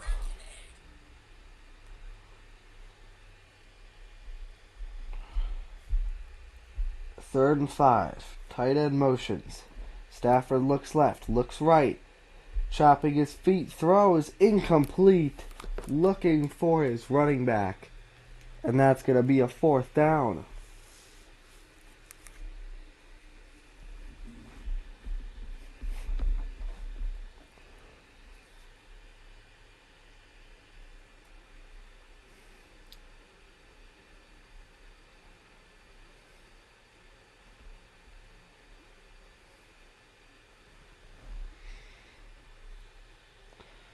And now to punt is Evans, not Javon Evans or Mike Evans. And fair catch called for, and Shaheed reels it in at about the 25. Dude, oh my god. There's 54 seconds left in the half. They've went to 3 ad breaks in the last 2 minutes of the half. Come on, bro. Really?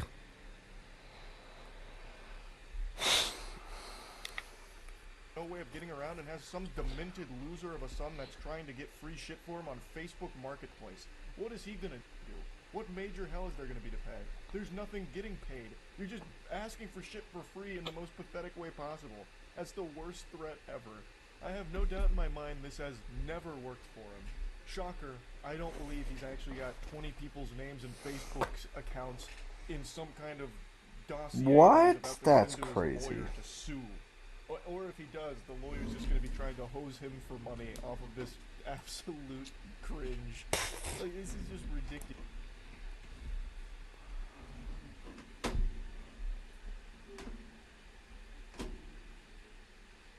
Ooh, the 5 hunters. We're 1 hunter away. Let's go.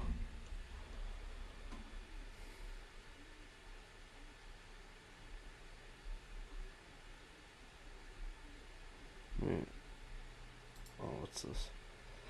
It's snowing.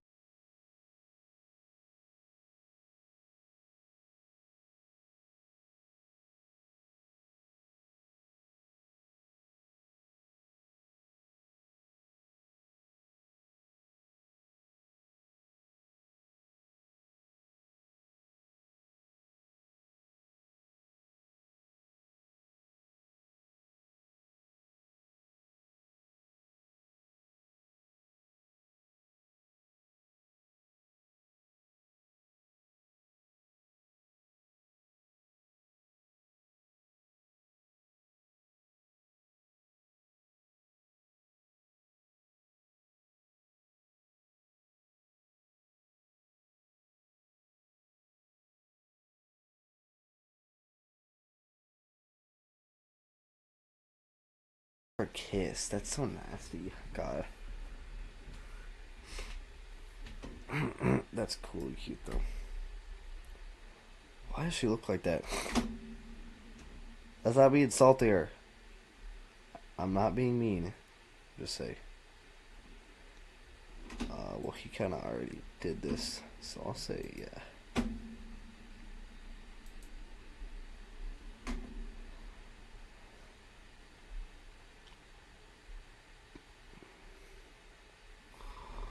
Darnold in shotgun. Looks right. Throws right. Caught by the Jigba. Out of bounds right at the first down marker.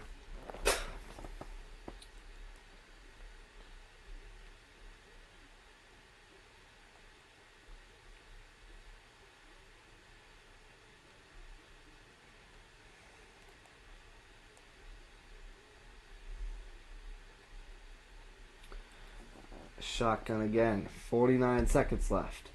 Darnold throws to the left. Oh! That could have been intercepted. Incomplete though, looking for Cooper Kupp. 44 seconds left.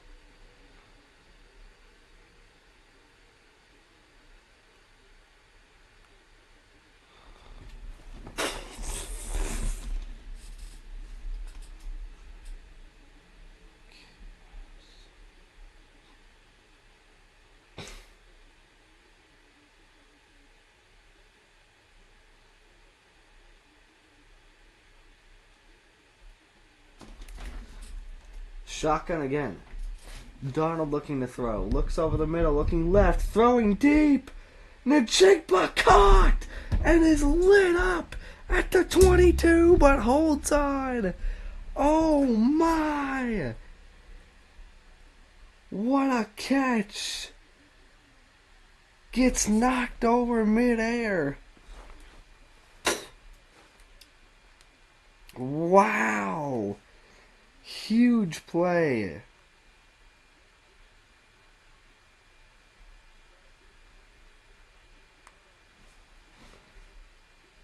A deep completion there.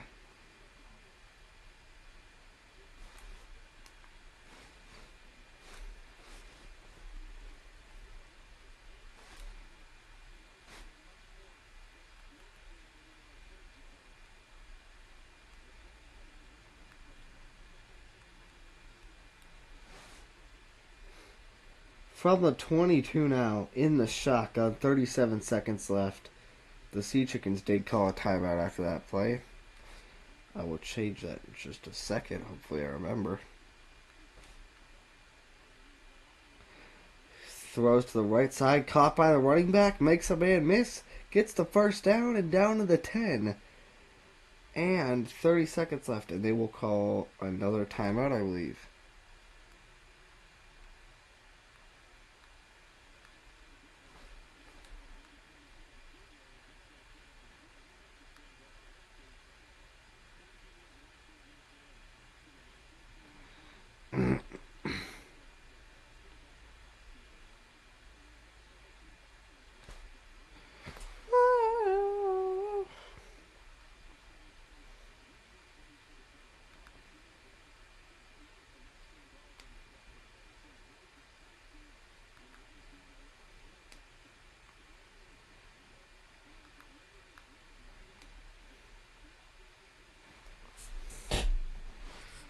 Darnold in the shotgun again.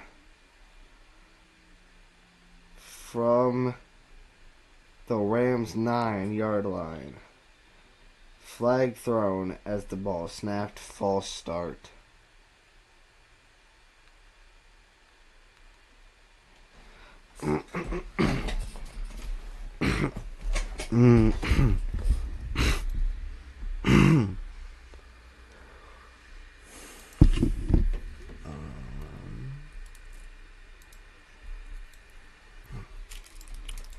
Two, one, bang.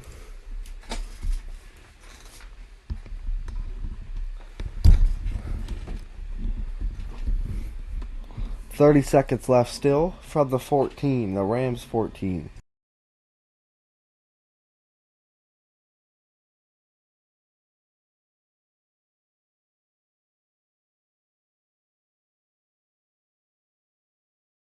Darnold fires over the middle to the end zone, caught by Smith and Najigba, but well out of bounds.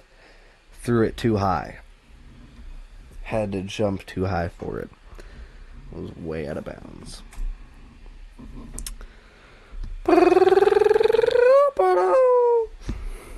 Miss John Cena. Darnold in the shotgun again. Najigba motions. Darnold looking to throw again. Throws to the end zone. Wide open. Touchdown. Jackson Smith Najigba. How did they leave him so wide open? That's like the primary person who should be guarding every play. What are we doing here, man?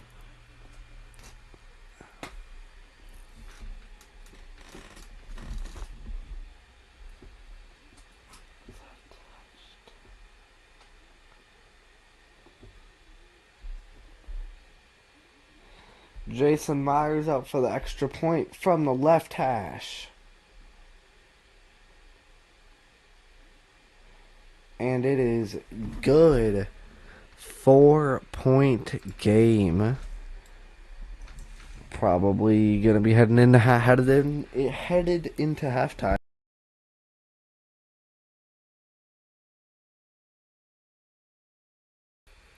Now there's 20 seconds left, and I swear to God, if they go to an ad,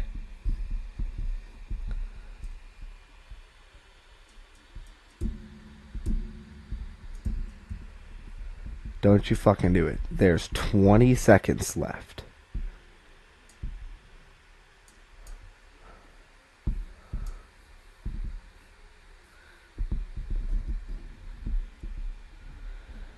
Oh, there was a bit of a scuffle after that extra point, too. Wow, quite a bit of fighting going on. Oh, thank God they didn't go to an ad. Jackson Smith, the Jigbot, 7 catches for 115 yards and a touchdown. And it's only the first half.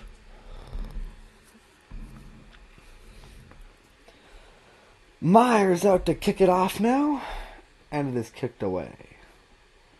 Caught at the goal line. Will be taken out past the 10, 20. Tackled. Falls forward to the 29. Tripped up at the 21 and falls all the way forward to the 28.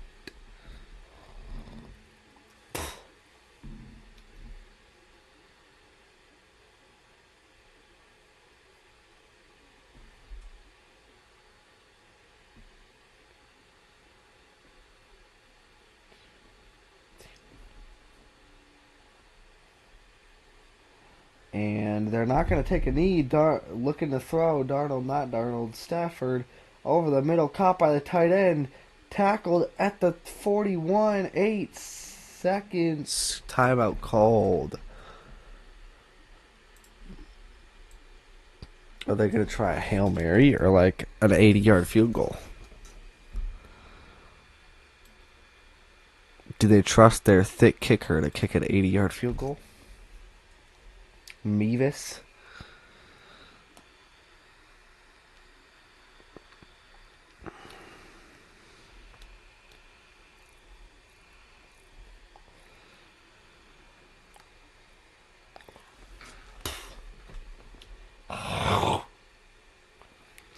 Well, that play call looked a little longer than Hail Mary. So, it's looking like... Nope, maybe it is a Hail Mary. Timeout called by Seattle. That is their final timeout. Both teams now with no timeouts. And the Rams just called their last timeout a second ago. So, ow.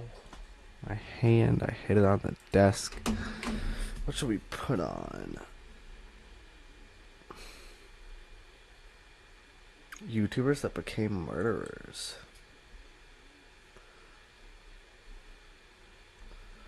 Watch this.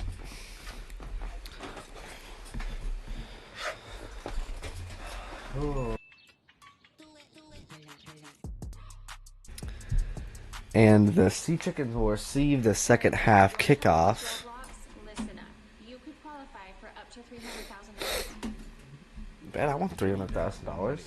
I don't have a kid though. Well, I have Latte. Stafford back to throw. Stepping up in the pocket, and he's gonna scramble. What are we doing? And he fumbles as he slides. Picked up by the Seahawks. And they're gonna say the play is over. Nothing about it felt odd. That is until they started watching and noticed his chat asking him halftime. Like, are you going to jail? Okay, so I don't understand that. Why did he not throw it? That doesn't make any sense. Any goddamn sense whatsoever.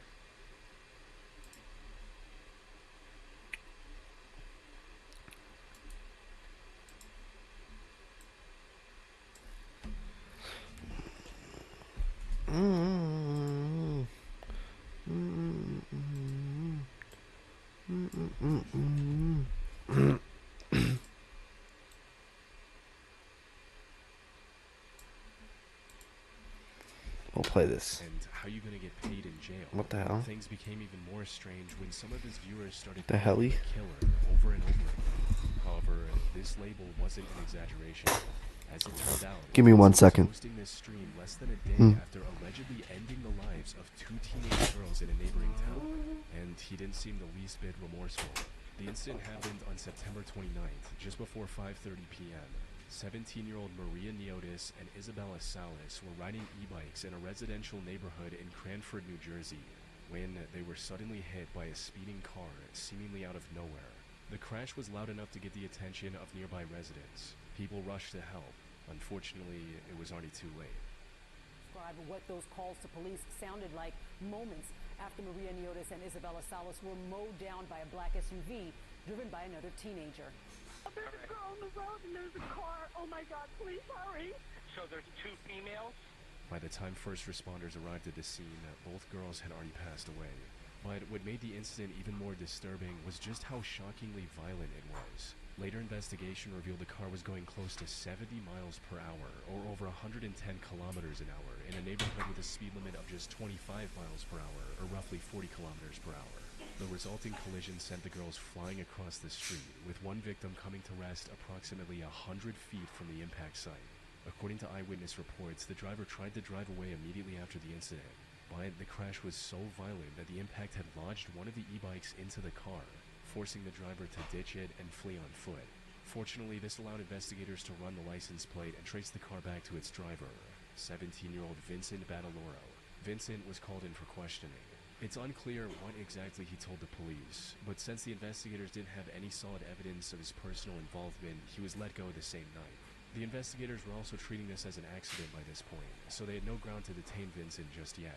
However, this changed completely when one of the victims' families learned about Vincent's potential involvement. According to Maria's family, Vincent had been stalking and harassing her for months by that point.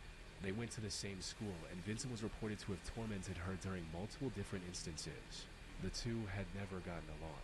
Vincent would also allegedly follow Maria around anytime she went outside, and neighbors even saw him staking out her house in his car on multiple occasions. This behavior only worsened after Maria reported him to the school authorities about a month before the incident, with him becoming even more aggressive and making false police reports, even leading to her family getting swatted multiple times. In one of his streams, he mentioned having a vengeance against Maria and even dedicated one of his old phones to harassing her, starting with ordering a pizza to her address. Here's what we're gonna do. I think Maria's hungry. I think we're gonna send her a pizza. Sure.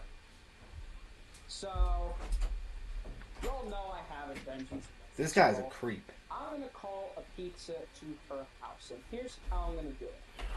Investigation also revealed that Vincent's own parents had called the police 4 times regarding his increasingly violent and out-of-control behavior over the last few months. He was becoming more erratic, and combined with Maria getting him in trouble at school, was likely harboring deep resentment towards her. Put simply, there was a strong chance that what happened wasn't an accident. He wanted to take his anger out on Maria, and Isabel was just collateral in his messed up plan. Now, while the investigators were piecing all this together, Vincent decided to go live on YouTube and pretend like everything was completely normal. However, people in his community had learned about his possible involvement in the case by this point, resulting in the chat messages we mentioned earlier. He tried to dismiss these messages as just hate comments and drama, but eventually decided to address the situation in the vaguest terms possible. In a neighboring town, unfortunately, two girls were killed. Like you fucking feel bad. Hit and run crash. Now, there has been a lot of misinformation going on over the internet. It is an absolute unfortunate situation, and there's more to the story that you're not getting. But when the time comes, I will explain it in greater detail. He was likely speaking this way to avoid an accidental admission of guilt. However, this stream could still help investigators bring him to justice. You see, while he was live on YouTube, investigators were gathering evidence to prove that he was behind the wheel. This led to the discovery of ring camera footage from a nearby showing him speeding in the neighborhood before the incident. That ain't 70 miles an hour. After everything went down. This, combined with eyewitness testimonies, allowed investigators to arrest him a day later on October 1st. And ooh, busted, buddy. First-degree murder. His channel has since been terminated by YouTube. Prosecutors Lumfow. to have Vincent L twice murderer. to secure the full sentence they believe he deserves.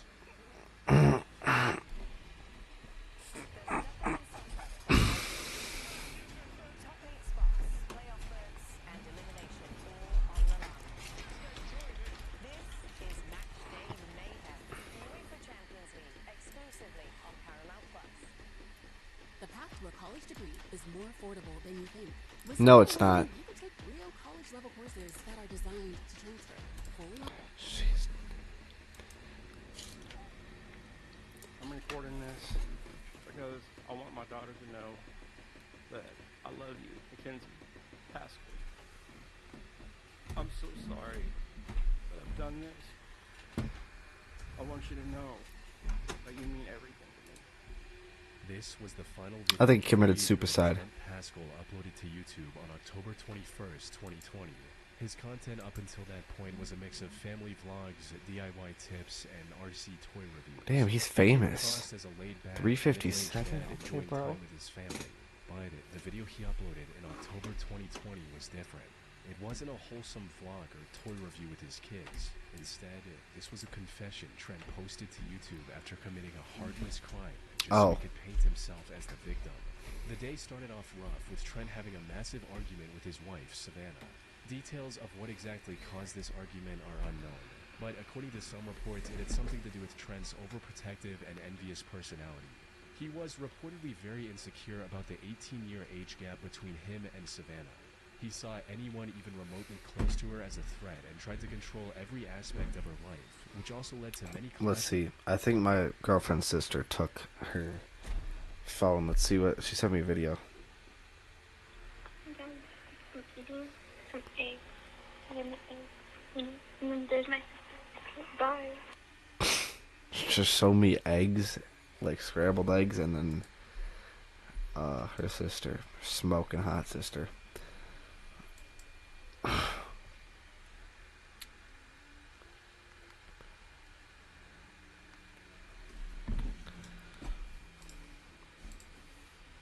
Between the two over the years. Regardless of the reason, the argument on October 21st ended with Savannah dropping their two kids at school and then driving over to live at their mother Shirley's house in Lamar, Texas. Neighbors also saw Trent coming out not long after. Savannah and Shirley went out to check on the kids at school later that day before returning home at around noon. Shirley went straight to the master bedroom to freshen up. But nothing could have prepared her for what was waiting for her inside. The moment she stepped into the bathroom, Trent leaped out from behind the shower curtain with a firearm in his hand. What? Before she could even register what was going on, Trent announced that he was going to end both her and Savannah. What? Unfortunately, he missed the mark, giving Shirley the opportunity to escape to a neighbor's house Dumbass. for help. Sadly, Savannah wasn't as lucky. Trent managed to shoot her twice in the stomach before fleeing the scene. She was rushed to the hospital, but passed away shortly after. Though, while Savannah was fighting for her life, Trent uploaded this video to his now-deleted second channel, explaining his reasoning for the heinous crime. He accused Savannah of cheating on him and claimed that she was the one who made him do this. However, to most people who came across this video, it was clear that Trent posted the video so he could portray himself as the victim. Even if someone did cheat on you, that doesn't mean you should kill them. I feel like that's needless to say. Oh my god, it's so stupid. A fake crime multiple times during the video, but fails to shed a single tear. And he also assumed the cheating accusation was likely false. But even if it wasn't, it was still no justification for taking her life. That said, the most disturbing part of this video was the very end, which showed Trent hearing a noise and immediately rushing to hide in a dark room. Closely listening to this section revealed a plastic rustling noise, similar to what shower curtains sound like when moved. In other words, Trent was possibly recording this final message in Shirley's home moments before they arrived. Oh shit. He ran to the bathroom when he heard the two pull into the driveway. He fled Lamarck immediately after committing the crime, prompting a statewide manhunt. This ended with the police tracking him down to a Walmart parking lot in Houston later the same day. However, Trent drew his firearm on the officers and refused to back down despite repeated warnings. This left them with no choice but to... Wait. I thought he said he was gonna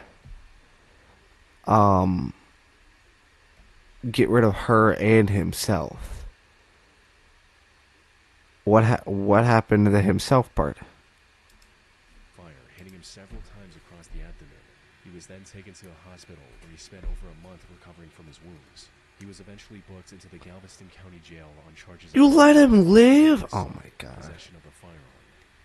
Here at Nicolay Law, we help injured people and their families. Come on, bro. You can't let him live. I was a teen mom. One day after school, I ended up going into labor. Now, this is usually where stories like this end, but that's not what happened with Trent. Despite the deeply violent nature of his crimes, he was allowed to leave on bail after paying What? $50,000.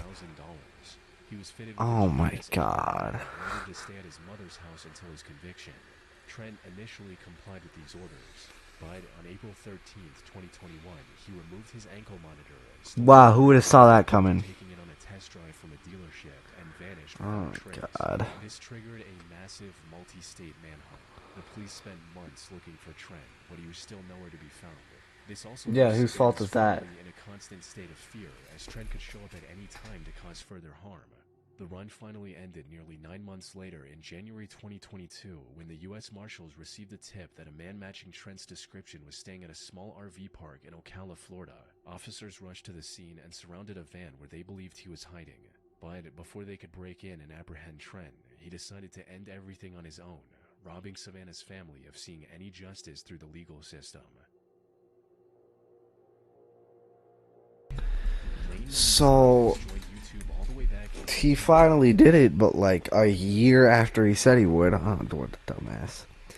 2009, under the He should have stuck to his word.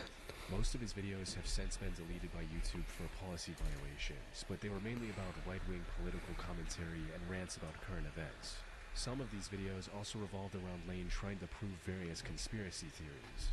Lane also did an internship under British far-right commentator Milo Yiannopoulos at one point, though it didn't last very long. So his YouTube channel was the only thing Lane focused on for most of his adult life. But while he did have a sizable following across socials, most of his videos didn't attract enough viewers to provide a sustainable income.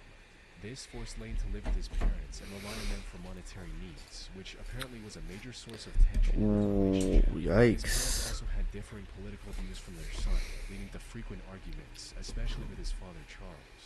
And the back and forth on the night of July 14, Charles Robinson? 2017 started off as no different.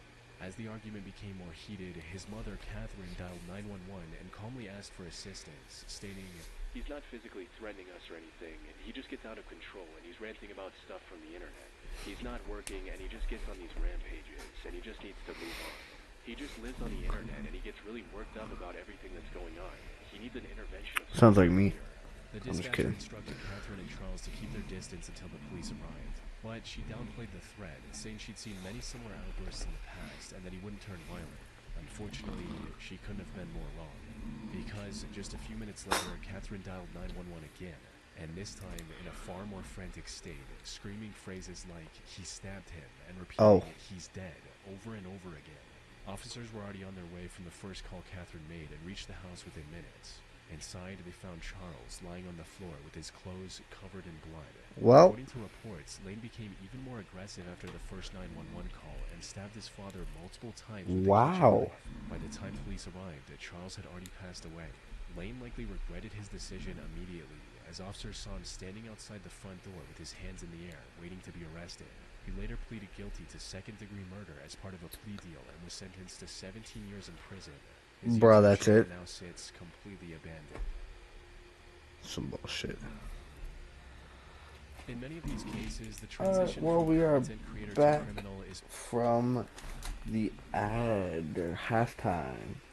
And the kick is away. Bounces at the 16. Oh, rolls past Shaheed into the end zone. And touchback.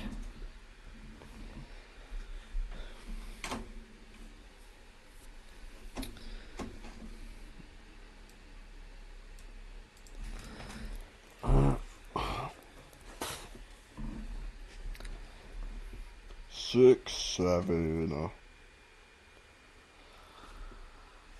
Oh.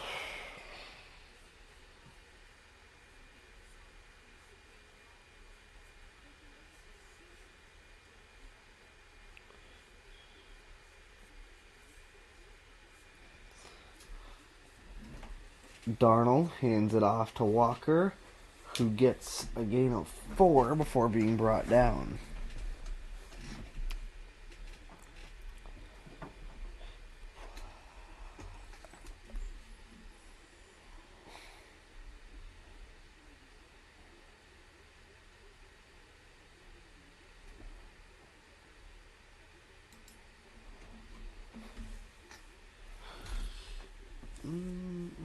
Darnold, 12 for 18 on the day, 209 yards and a touchdown.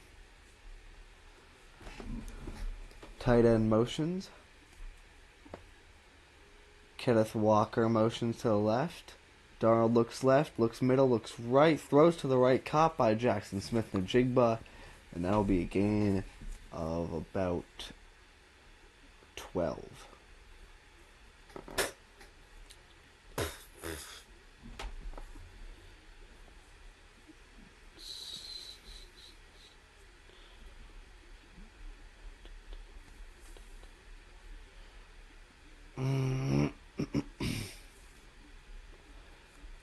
Under center again.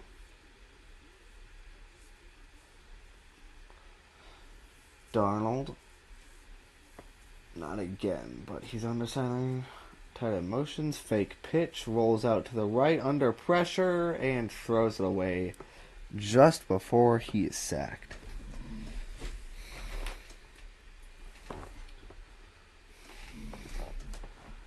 Darnold put on like a thing around his stomach before they got back from halftime. It looked like a massager or something. I don't know. Maybe he just wanted somebody to touch his belly a little bit.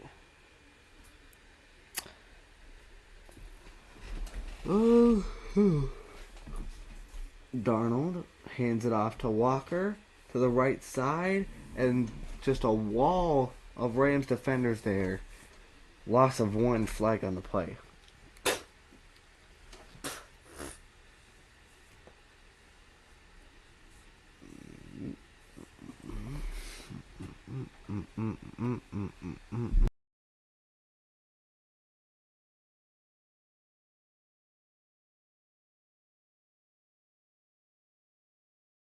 Holding on the offense, there is the penalty. That's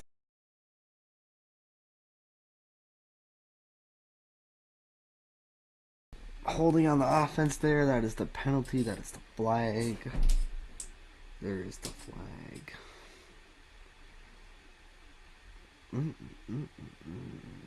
3 receivers right, 1 left. Now 2 on each side. Darnold in shotgun from his own 35. Looking to throw, looking left, under pressure, pocket collapses, and he's sacked. Back at his own 27. 4th and long. And that's going to bring out the punt team for Seattle Sea Chickens.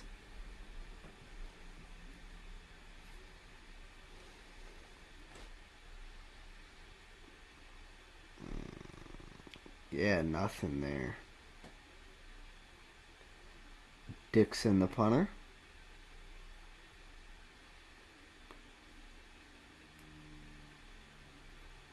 And this one is booted away.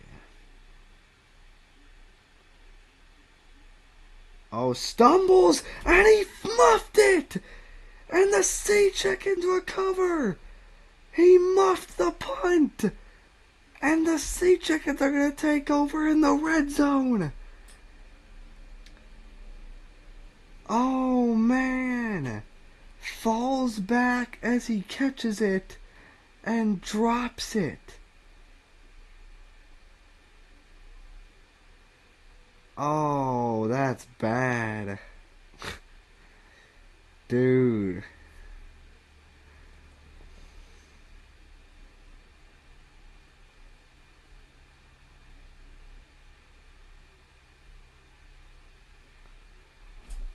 That's not good. Oh my god, Mike McDonald or whatever? What's his name? I think that's his name. I don't know. He looks like Gunther. I don't like that. That makes me uncomfortable.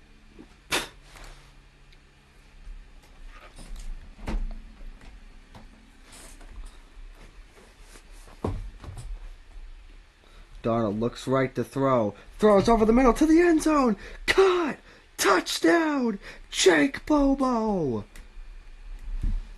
God damn it. Oh,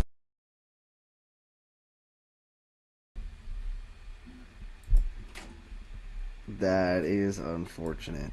That's unfortunate.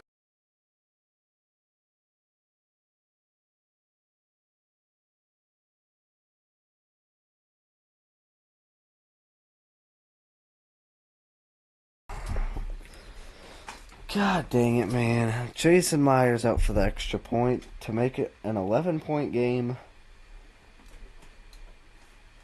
Snap spot from the left hash. It is up and it is good.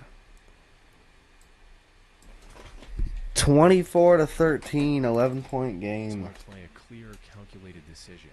But with Jessica Worsham, known online as the Indigo Mystic on YouTube, The Indigo was Mystic. much more blurred. With her channel serving as a digital You give me 1 second, I'll be right back. who was visibly losing her grip on reality.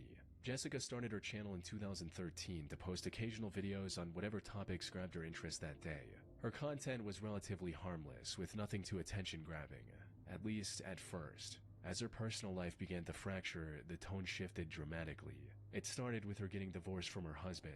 It's unclear what the reason for this divorce was, possibly something to do with her deteriorating mental state. Regardless of the reason though, it left her in charge of her 2 daughters. However, she didn't have any place to stay at the time. So, one of her friends allowed her to stay at one of their properties for free until they found a buyer for it. They were likely expecting to sell the home in a few months, but the process ended up taking 3 long years. And when it was finally time to hand over the keys, Jessica intervened. Instead of being grateful for being able to stay there for 3 years for free, she refused to leave and even took her friend to court over it. She understandably lost in court and was forced to move out. This upended the life she'd built over the last 3 years and marked the beginning of her downfall. The stress of losing her home, combined with her pre-existing mental conditions, proved disastrous. She refused to accept the reality and became delusional, thinking that the judges were part of some evil group alongside her family members and were out to get her and her daughters. So the first person I would like to mention is Alan Berriman. He is my uncle, and he has been working with my other family members, a one Angie Griffith. She lives in Danielsville. And also a Denise Cantrell, who is my maternal parent. And my sister, Crystal Christian, okay? They've all been working in league with a judge, a magistrate judge that works at the Jackson County Courthouse named Benjamin Green. He's been doing under-the-table type things that he's not supposed to be doing, and Alan Berriman and those mentioned afterwards have been in league with this particular judge individual, and to steal my home from me. Jessica began posting videos ranting about these made-up conspiracies, like how the government was trying to depopulate the world with the COVID vaccines. She was clearly losing her grip on reality, even posting videos directly addressing the judge she believed had wronged her in the past. Anyway, this message is for Benjamin Green. I know you're watching me, and I know you're scared. And you should be. Dingledorf, he's too scared. He's too scared to even try to communicate with me telepathically, but you're scared, aren't you, Benji? Ben. Good old Benji. You used to be a good person, didn't you, Benji? You did. You used to actually have the desire for justice. And the desire to do good by people. What happened? What happened? Did you let the greed of the world get to you? Did you let that secret society that you're a part of talk you into all this stuff? However, this was only the beginning. The situation truly began to unravel when her ex-husband filed for custody of their 2 daughters in mid-2021.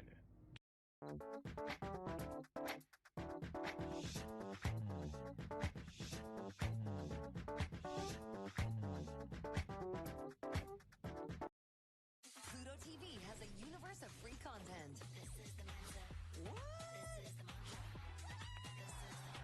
Pluto TV is always free. Free. People just need free stuff. Pluto TV. Stream now, pay never. Jessica didn't have a solid roof over her head and wasn't sending the two girls to school either.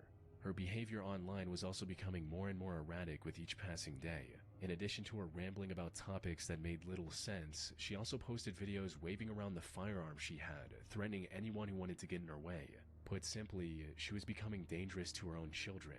Her ex-husband filed for temporary custody until Jessica found proper residence and got professional help for her degrading mental state. But in her delusions, Jessica saw this as yet another attack on her from the same group that took away her home.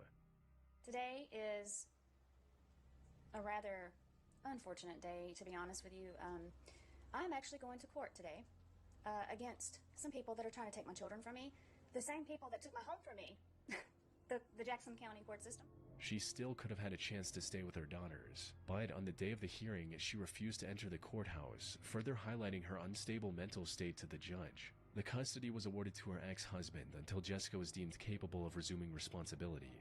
This was a chance for her to actually work on improving her situation, but Jessica didn't see it that way. Sadly, she was already too far gone and decided to go on the run with her daughters instead. She stayed on the move for the next couple of months, moving from place to place, all while posting increasingly unhinged monologues on YouTube.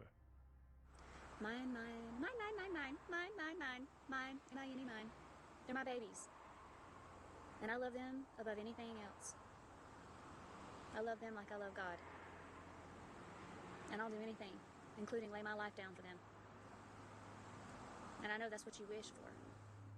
Jessica also felt the need to record and post to YouTube almost everything that happened in her life. She'd gone as far as to instruct her daughters to start recording whenever anything notable happened. What she didn't know was that one of these recordings would end up scarring them for life. The incident happened on November 5th, 2021, with Jessica getting into an argument with the owners of the house she was living in. The dispute escalated to the point where the owners asked her to leave the house, and when she refused, they contacted the police to have her removed. However, as soon as the officers pulled into the driveway, Jessica opened the front door with her firearm in her hand and opened fire. One of the shots hit 43-year-old Sheriff's Deputy Lena Marshall, sending her to the hospital where she tragically passed away just a few days later. The other officers opened fire in retaliation, hitting Jessica multiple times, all while her daughters heard and recorded everything inside the house. Jessica passed away on the spot, with her younger daughter posting the final video on YouTube. Wait, is this the video? Titled, "My mom is dead, I think." Recording and uploading to the internet. I'm sorry. I'm sorry. I'm sorry. I'm sorry. I'm sorry. I'm sorry. I just didn't expect such a blunt title. I'm sorry. I'm not laughing at the fact that her mom died. That's not what I'm laughing at. I'm sorry. The Rams scored a touchdown. Bro, what?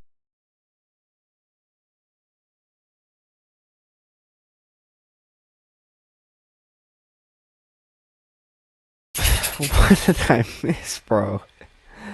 Oh my God. I'm not laughing at that. I'm not laughing at that. I'm sorry. I'm sorry. I'm not laughing at her mom dying. I'm laughing at the title. Because it's so blunt. Oh my God. Was what Jessica had taught them to do. Wait, let me go back. Let me go back. Let me go back. The door with her moved. Owners asked her to leave the house. The owners of the house she was living in. The dispute escalated to the point where the owners asked her to leave the house.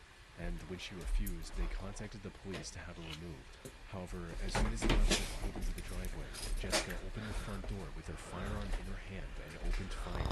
One of the shots hit 43-year-old Sheriff's Deputy Lena Marshall, sending her to the hospital where she tragically passed away just a few days later. That sucks. The other It's officers opened unfortunate. fire in retaliation, hitting Jessica multiple times, all while her daughters heard and recorded everything inside the house. Jessica passed away on the spot, with her younger daughter posting the final video on YouTube with the heartbreaking title, "My mom is dead, I think." Wow.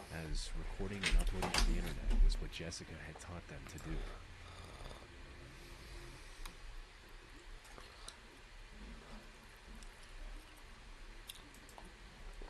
Oh, these videos,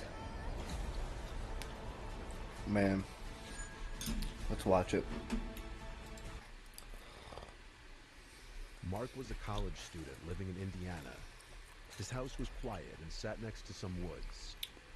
During the day, everything felt normal, but at night, the woods made the place feel strange. Behind his house, under the patio, there was a hot tub. That's where everything happens. It was Saturday night, March 29th, around 12:30 a.m.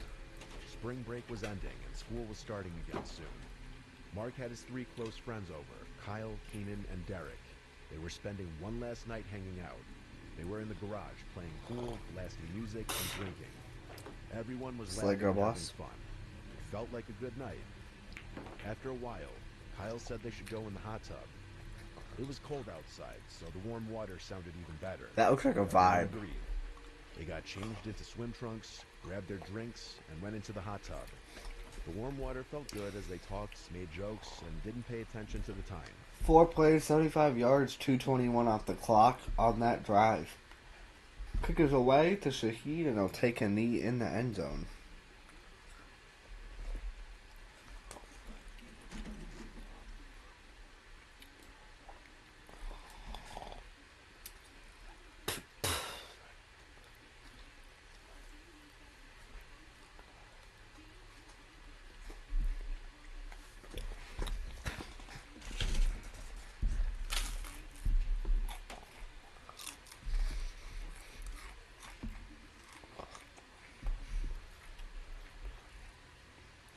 Darnold under center.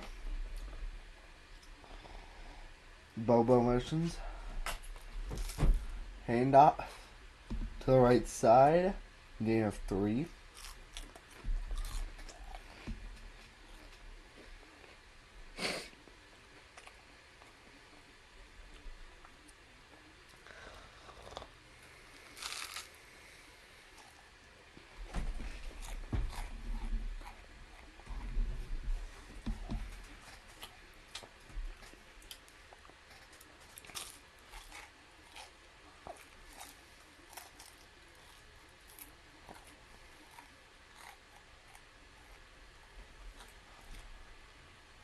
Under center again. Tight end motions. Handoff to Walker to the right side. Can't find anywhere to go. Tackled for a loss of 2.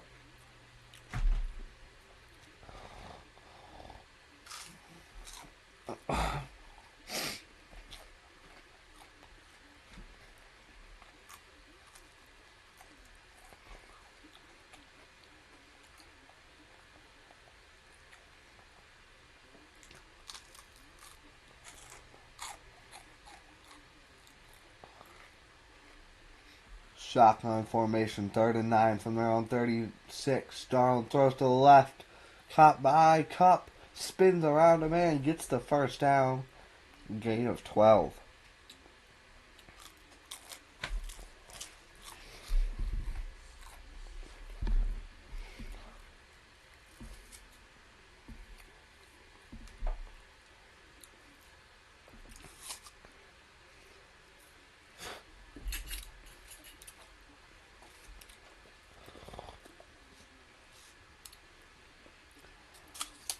Under center again from their own 48. Shaheed motions. Handoff up the middle to Walker. In the Ram territory. Driving forward for another first down.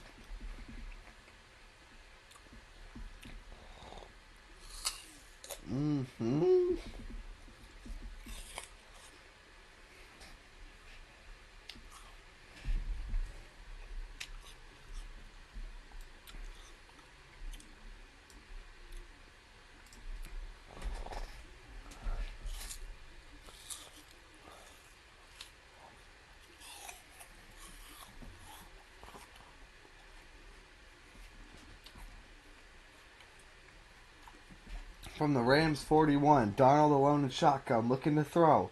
Fires over the middle, caught by the running back, tackled for a gain of 9. Holani with the catch.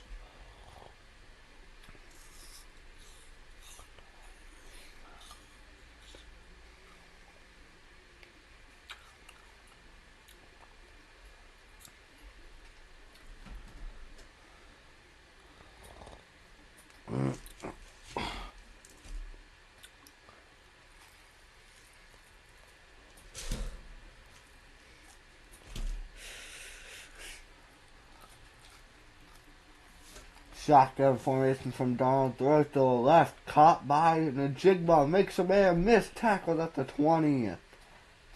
First down.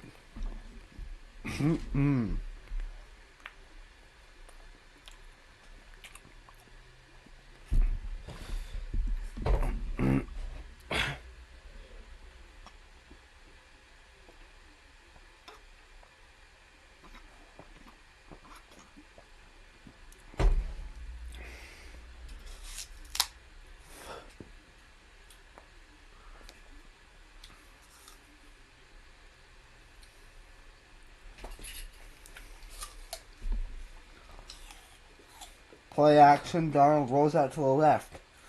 Caught by a tight end. And spins forward for a gain of 6 or 7.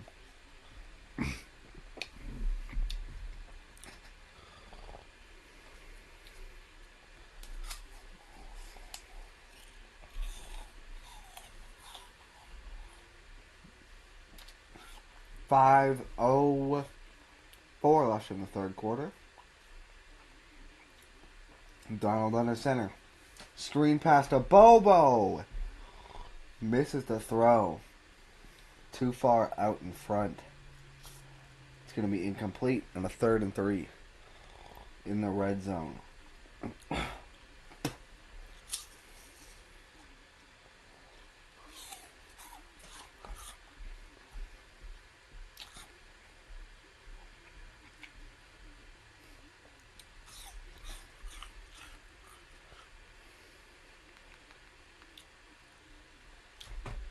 From the 13.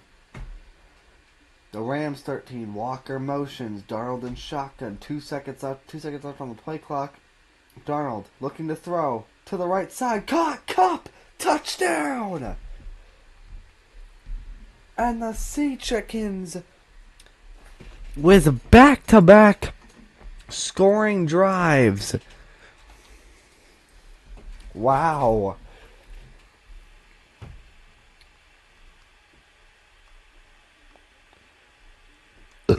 Oh, sorry. Both offenses are on fire right now. 3 touchdown drives in a row between both teams. Extra point attempt, Jason Myers. Left hash. And it's good. 31-20, 11-point lead for the Sea Chickens, allegedly. Then they heard something. It was the sound of sticks breaking, like footsteps coming from the woods. Or an It animal. didn't sound like an animal. It sounded like a person. They all went quiet and looked around. Keenan tried to calm everyone down and said it was probably nothing. The others laughed, but it was more to stop feeling nervous. They turned the music up louder and tried to keep talking. About 10 minutes later, a man walks out of the woods. He stepped into the light from the patio. He was wearing a long black coat, white sweatpants, and a gaming headset. His eyes The were fuck? wide, and his face didn't show any feeling. Oh, he's on crack. Everyone jumped. They yelled at him and asked who he was and what he was doing. The man raised his hands and said his name was Seth. He said he was 33 Seth years old. Rollins? He heard them laughing and wanted to join. The guys just looked at each other, confused. Mark told him to leave, but he didn't listen. Instead, Seth took off his coat, and his shoes, and then his pants. What?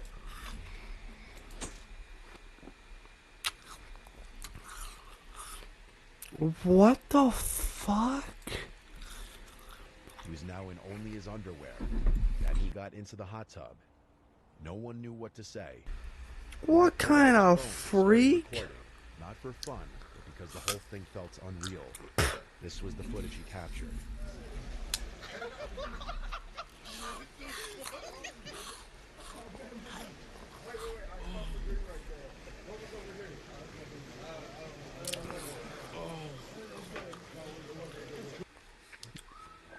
He looks like the type of guy to piss in the hot tub. I would get out. They started asking Seth questions, like where he came from, if he knew anyone there. He just kept saying he heard them laughing and wanted to hang out. Then he said something really disturbing. He said he had molested a child. What? That changed everything, obviously. The what? He said he had molested a child. Oh. Okay. That changed everything, obviously. The guys jumped out of the hot tub and started yelling. He's definitely a pool pisser. Pulled him out of the water. Seth didn't try to stop them. He just stood there, dripping wet and staring. Then he slowly walked back into the woods wrong without with saying him? anything. The group ran inside and locked all the doors. Some of them laughed nervously, trying to shake it off, but Mark and Kyle didn't feel okay. They felt like it wasn't over. About 15 minutes passed. Kyle said they should go back out to lock the hot tub. Mark said, How do you okay. lock a hot They used tub? flashlights and stepped outside.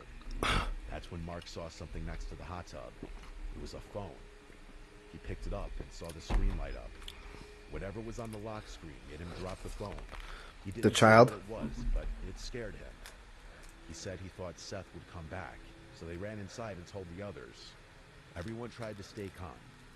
Then they heard a tapping sound on the window.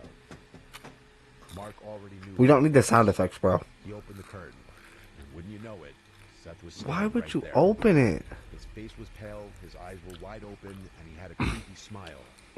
He didn't say anything, he didn't move, he just stared. Mark yelled for Kyle. Kyle ran in and called the police. Mark grabbed the bat and went to the front door. He yelled for Seth to leave and take his phone. Seth didn't answer. Instead, he slowly walked around the side of... We're back from the ad break. Illegal block in the back on the kickoff, I believe. I mean, yes, it was. Yeah, it was pretty obvious. Don't know how he thought he'd get away with that one.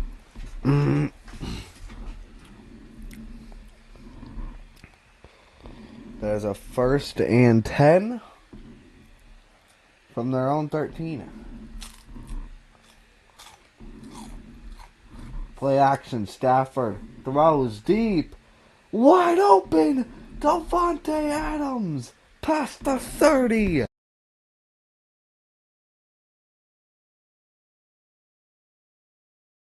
A big play for the Rams there. Past the 40 even. To the 44 before getting out of bounds. 43. Sorry. Back to throw again. Stafford throws. Caught by Parkinson, who's lit up right away. Gain of 2. Held on to the pass though, the catch. Was able to get the catch though. Latte, you're so handsome, buddy. What's up? Illegal contact on the defense. Wow. Tariq Woolen. Let's see. Oh, what? That was a legal contact? That is a horrendous call. That's going to give him automatic first down. Now in Seattle territory, their 47-yard line. Stafford in the shotgun. Handoff up the middle to Williams. Gain of 5. Spins forward for a gain of 5.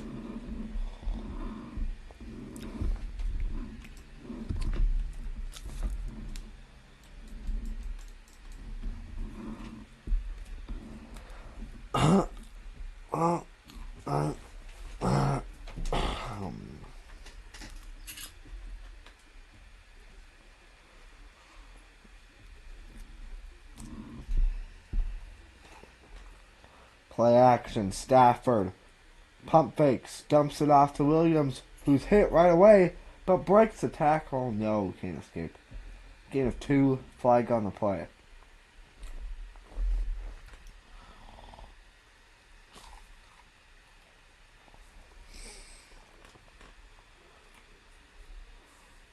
Hands to the face on the offense.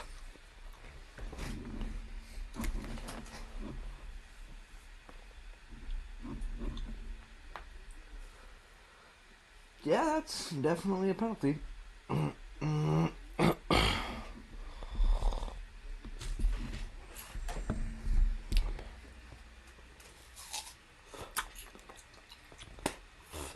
Second and 15 from Matthew Stafford and the Rams now.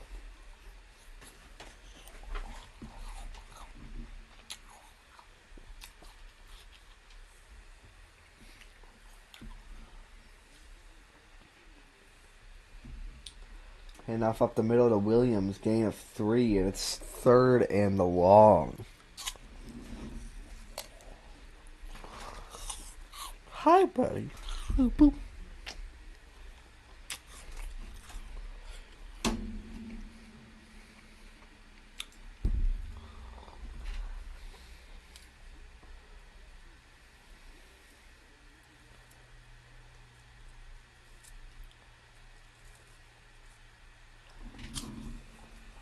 Stafford, back to pass, steps up in the pocket, fires to the right side.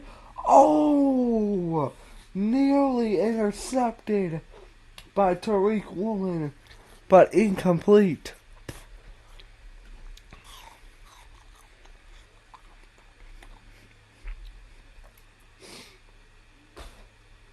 He had both hands on it. Oh, and Nakua just barely breaking that one up.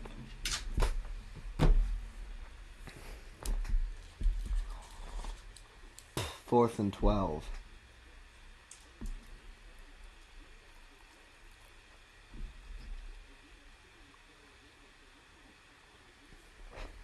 Okay, buddy.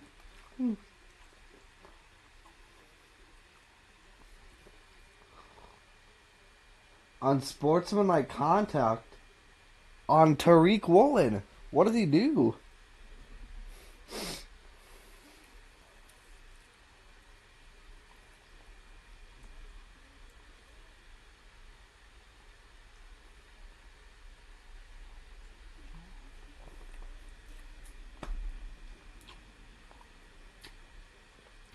Talk some shit to the Rams sideline, I guess.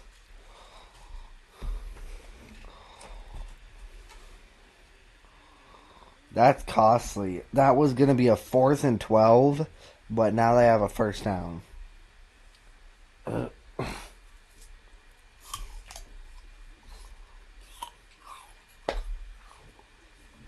Play action. Throws deep to the end zone. Touchdown! Puka Nakua! My, oh my! Oh my God! And that penalty just costed them a touchdown. Wow!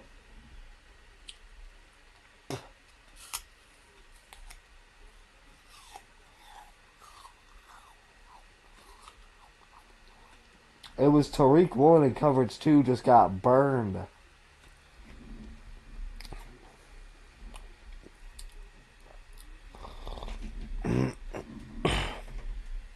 Wow.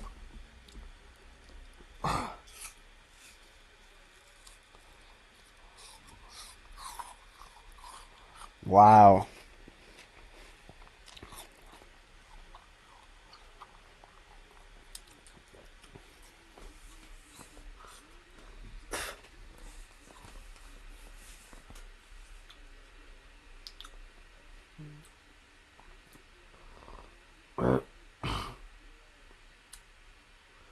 They're reviewing the play right now.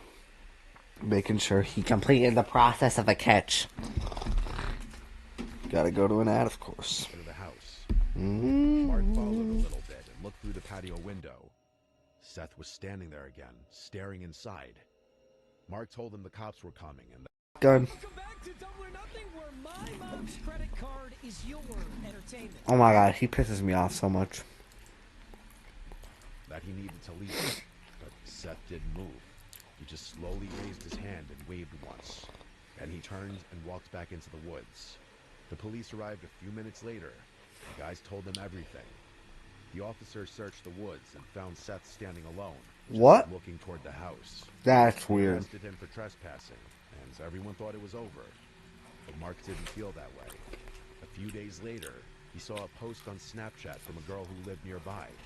It was a video. Same dude? It showed another man, not Seth, trying to break Oh. into her house late at night. That's what bothered Mark the most. It meant Seth might not be the only one out there. There could be more. They could be connected. They might not be done.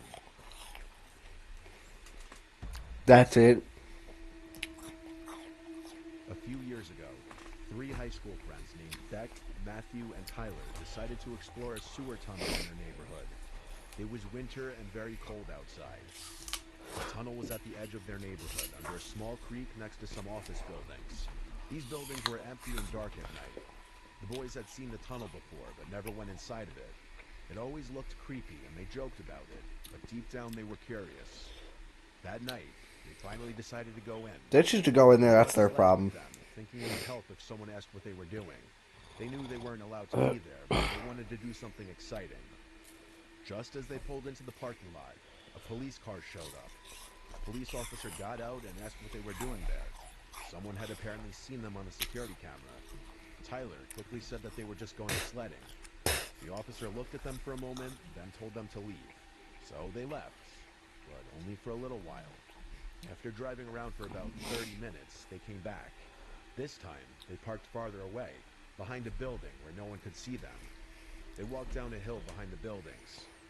They could see their breath in the cold, crisp air. They stood in front of the tunnel, noting how big, round, and completely dark inside it was. They turned on their flashlights and walked in.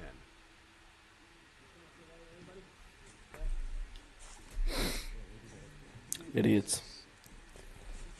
And the scoring play stands. Thick kicker. Extra point attempt. It's good. 4 scoring drives in a row between these two teams.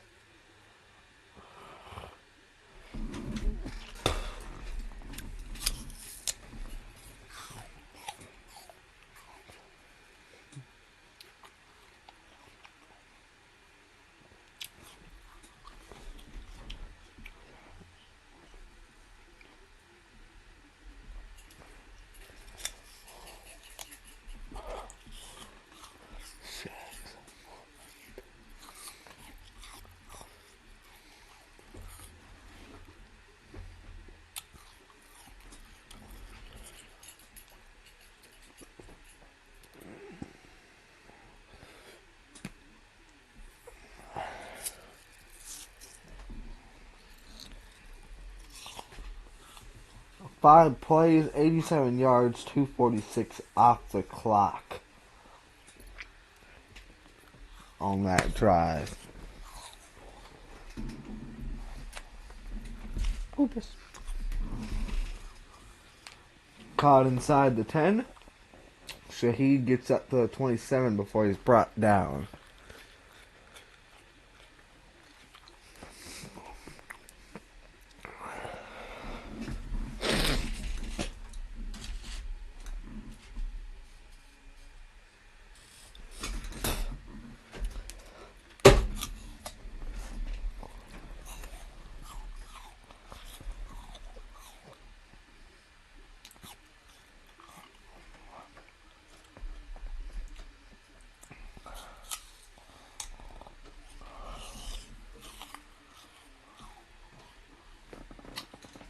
Donald under center.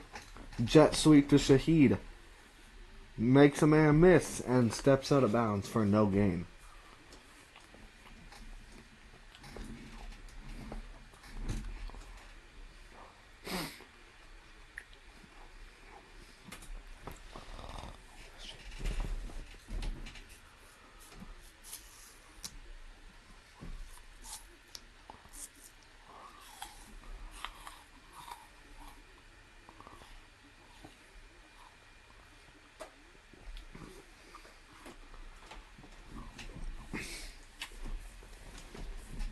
Darnold in the shotgun. Najigba and Walker in the backfield. Play action. Under pressure. Scrambles to the right. Throws out of bounds. Incomplete. Date. Again. Again.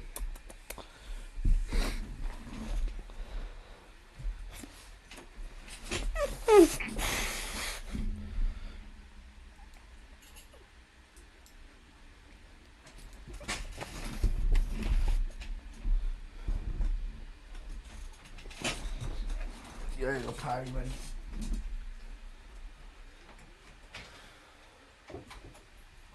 Gotta go potty.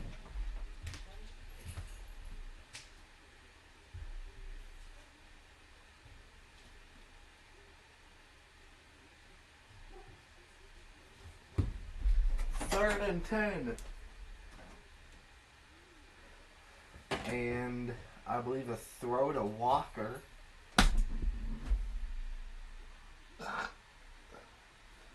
And he reached for the first down as he was going out of bounds. I think he got it, but looks like the spot is short. No, they're going to give him the first down.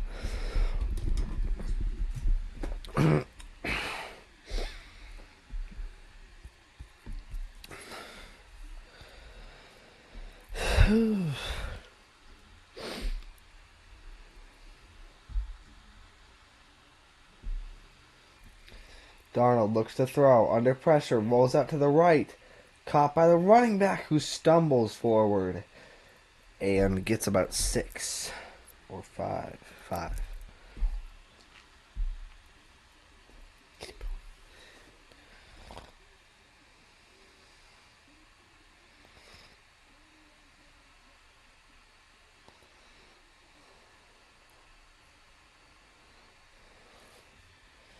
Bro. Why are we going to an ad? Bro.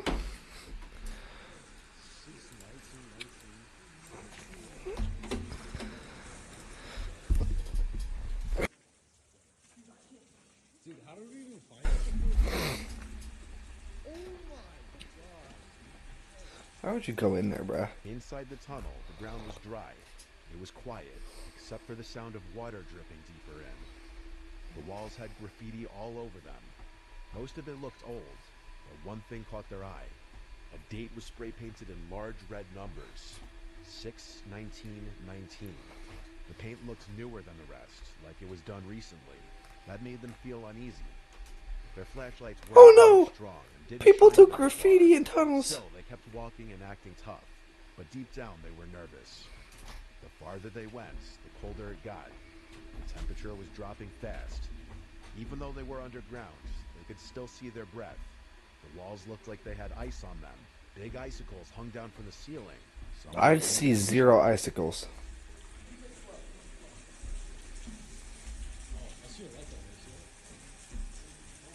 I think I saw moving plate. What was that? Of course, your white ass is staying to find out.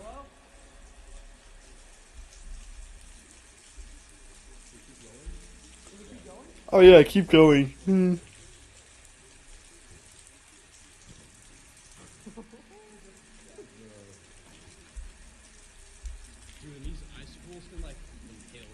Where's the icicles? Oh. Oh wait, I didn't hear the noise. I was yelling. Wait. That was the most edited in sound I have ever heard. Oh my god. That was the fakest fucking sound ever. Wait a minute. They're already out of the tunnel. They're like fucking 40 feet into the tunnel. Oh my god. A loud cracking sound echoing from further down the tunnel sends the group fleeing in fear. The sound resembled something heavy hitting stone. It wasn't any of them. The sound came from deeper inside the tunnel. Yeah, because it was edited in. They tripped, slid, and bumped into each other as they rushed to No, they didn't. They got outside. They were shaking and... 2nd and 5 from their own 42. Darnold goes from under center to shotgun with Walker to his left. Looking to throw, looking left. Steps up, scrambles to the left. He's going to take off and gets into Ram territory and is out of bounds at the 44 before going out of bounds. I already said that. Whoopsie doodles, whatever.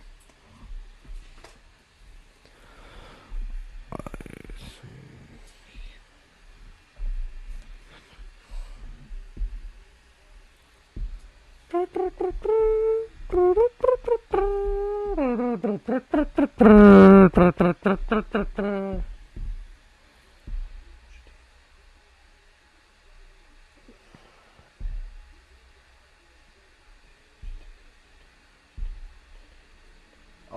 wow!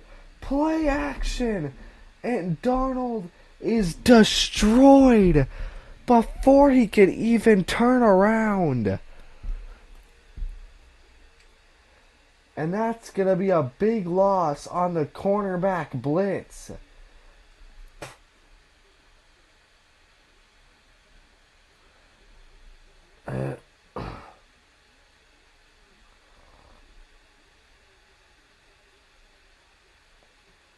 How many? Last 9 yards. 4 seconds on the play clock. People just now getting set in motion. Oh, snap gets off right as it hits 0. Dumps it down to Cup for a gain of 4, and it is going to be 3rd and very long.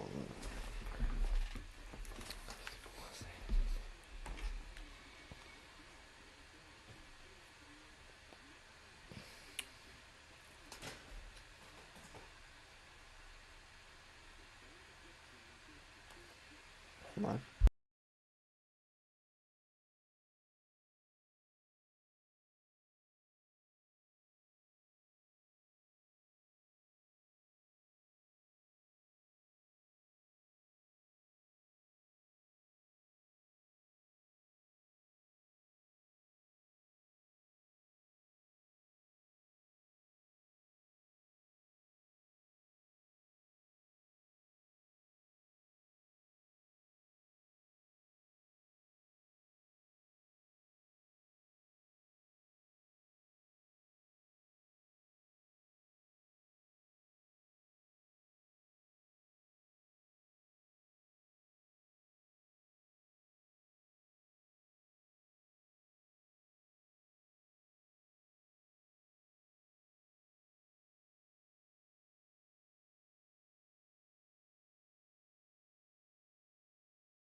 I have returned, and it is on an ad. Breathing hard. That's when Beck noticed Latte was getting into something, so I had to go figure out what he was doing. Tyler and Master told him to forget about it. They didn't want to go back in, but Beck didn't listen. He grabbed his flashlight and started walking toward the tunnel again. Oh my god. They didn't want to. The tunnel felt different this time. It felt even darker. The air felt heavy and strange, like something was wrong. Their flashlights didn't work as well, and the silence Yes, was did. worse than before. It felt like something was watching them. Because they just got scared by your fake noise. It's probably just like not even real at all. It's probably just like them trying to get views.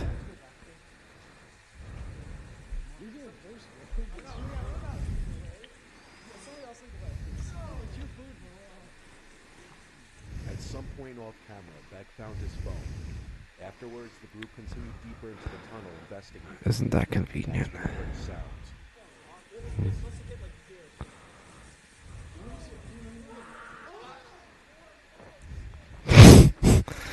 Okay. So they got one of their fucking 13-year-old friends to scream at the end of the tunnel. You can clearly hear that's like a teenage kid who's hitting puberty.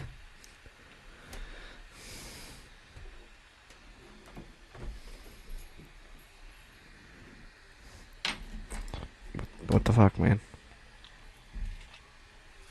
Why are we buffering?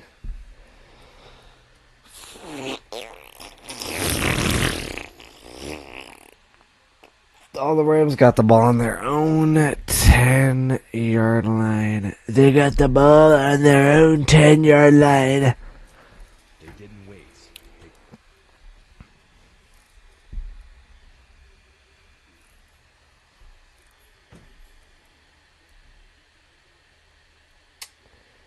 Latte, come here.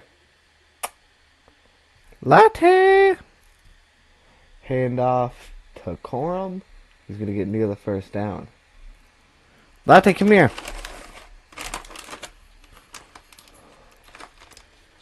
Okay. I'm going to let you go. I'm gonna take you out to go potty just a second, okay? Let me watch this play, and then I'll take you out, okay? Stafford under center from his own 20. Play action, looking to throw. Dumps it off to Corum, who bounces to the left side, makes a man miss, and gets a gain of 16, and I will be right back. They turned and ran as fast as they could. This time, no one talked, no one looked back. They just ran. They got to the car, jumped in, and drove away without stopping. The car ride back was mostly silent. The three friends thought it was over when they all got home. They were ready to move on with their lives. But late that night, Beck's doorbell rang twice. This was at some off hour in the night. When Beck's dad went to answer the door, nobody was there. This, of course, begs the question, were the boys followed home that night?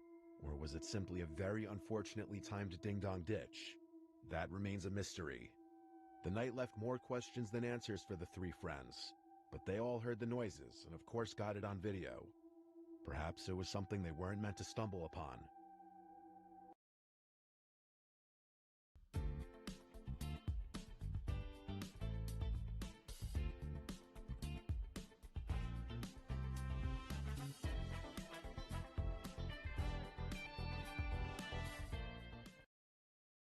This winter break, stay warm and cozy while furthering your education with Sophia Learning. For only $99 a month, access 70-plus college-level courses designed to transfer for credit. Sign up today.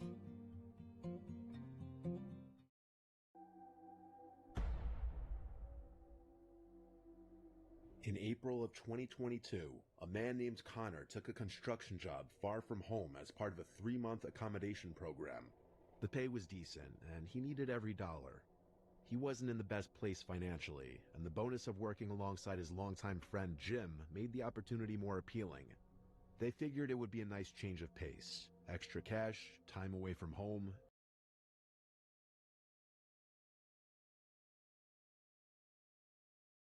and some peace from the chaos of everyday life. The job itself wasn't bad. A few weeks in, Ryan had adjusted well to the routine, but the area they were stationed in was remote, deep in rural countryside. There were long, winding roads with barely any I sign of returned. life. It wasn't unusual to go miles without seeing Stafford a single throws a home. little caught by Ryan had Parkinson, always loved stiff the arms a guy outdoors, and he past the saw this 40 down to the isolation as a chance to 35. reflect. I gotta let Most of Latte his back in, coworkers hold on. blew their weekends drinking, but Ryan had different plans. He wanted solitude. He wanted quiet.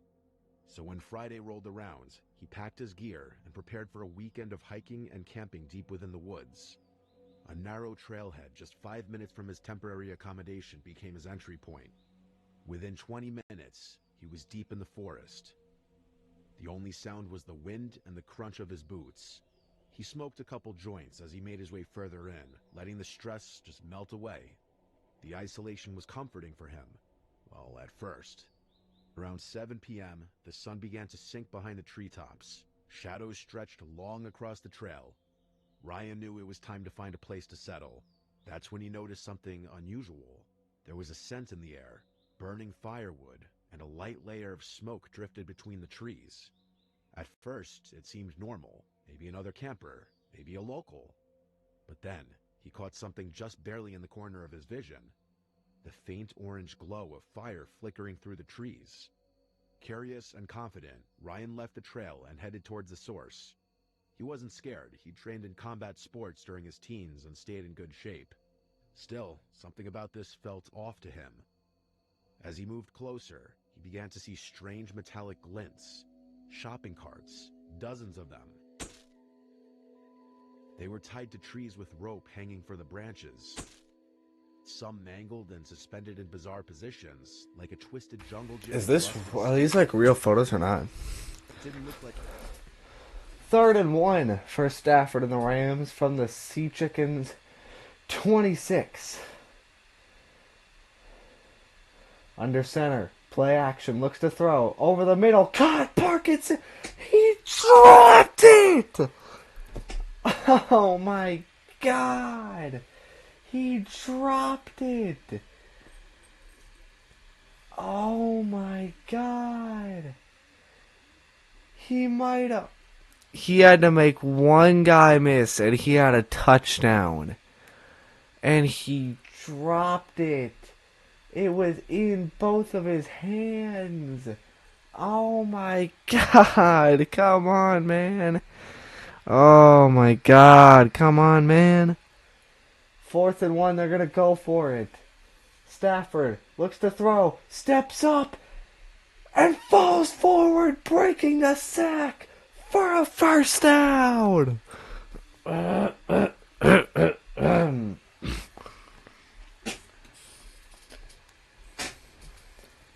Wow.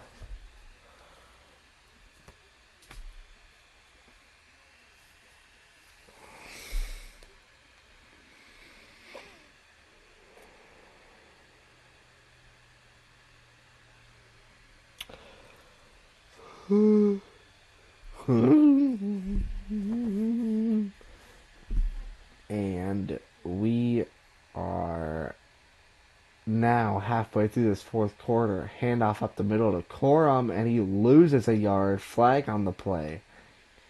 Swallowed up by Emon Oriway or something. Emon Wari. Let's see what the flag is. The flag is offsides.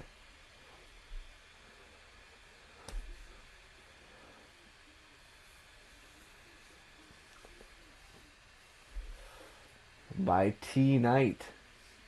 Travis Knight, LA Knight. Oh, yeah!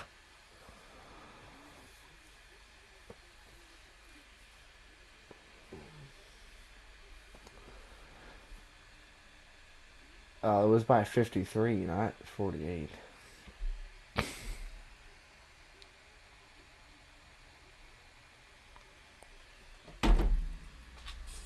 Under center, Stafford.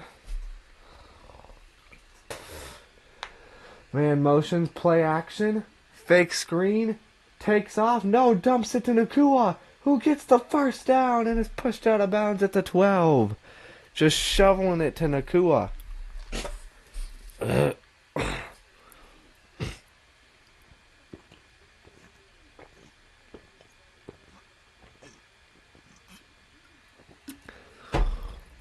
Pretty sure that was a triple option there.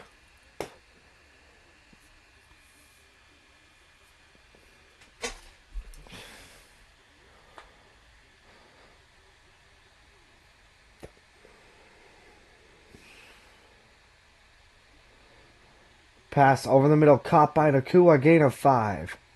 Down at the 7. Very close to scoring a touchdown here.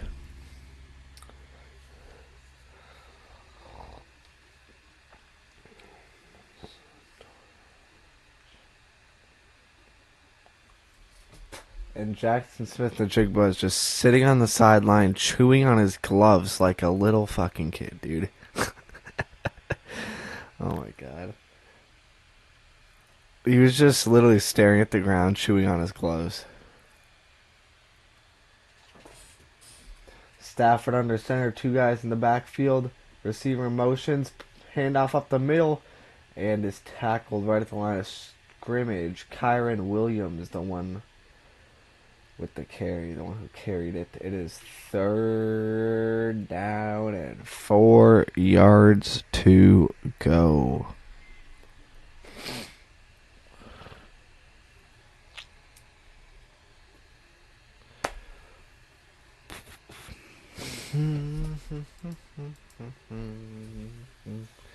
They can get a first down at the 2-yard line here if they don't score. Back to pass. Stafford steps up. Pump faking. Throws to the end zone. Broken up.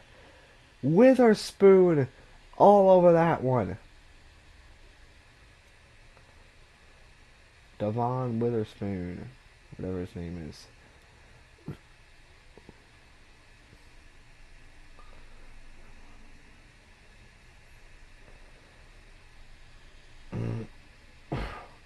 Oh, he had him open just a little behind him.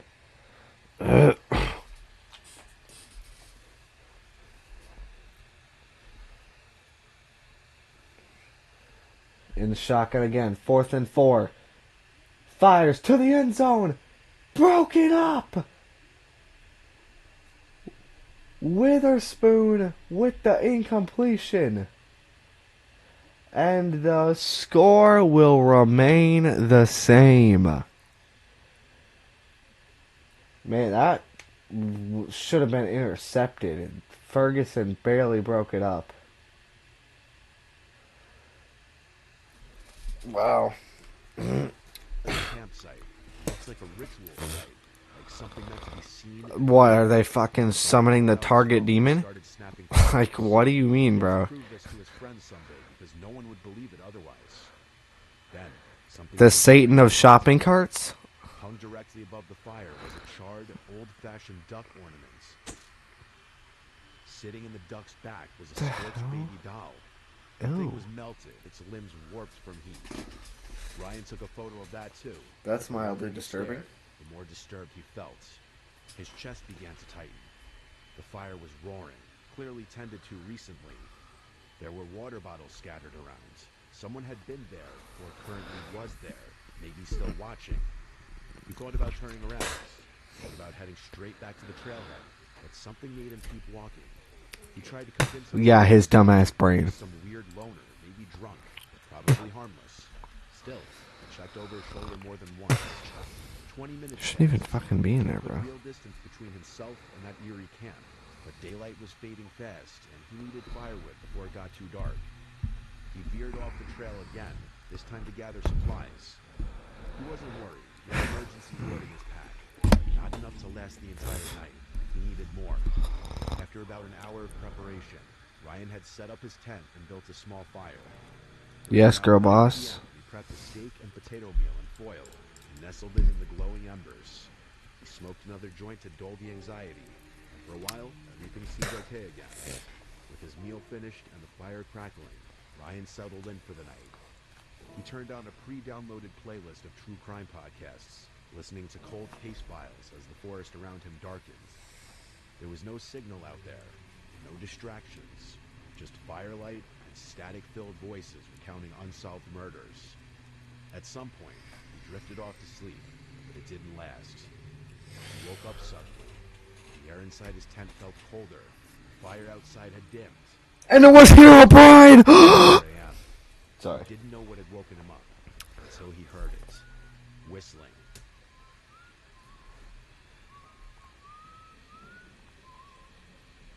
Okay. A slow, eerie tune carried through the trees surrounding his camp. That fucking smacks. His body wouldn't move. It was like something inside him had shut down. He lay Yeah, his brain, because he's out camping in the middle of nowhere. The whistling stopped. What followed was worse. Soft footsteps. Fast, light, and quiet, circling his tent. From their own 6. Darnold and the Sea Chickens. 4:54 left in the game. Handoff to Walker. And gets about 3 or 4 before he's taken down.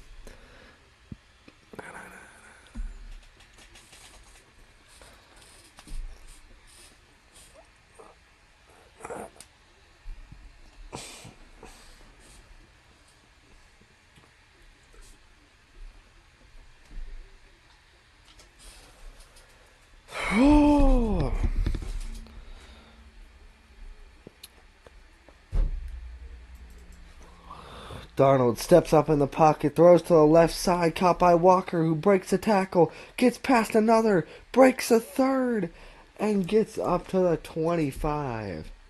Or breaks a second.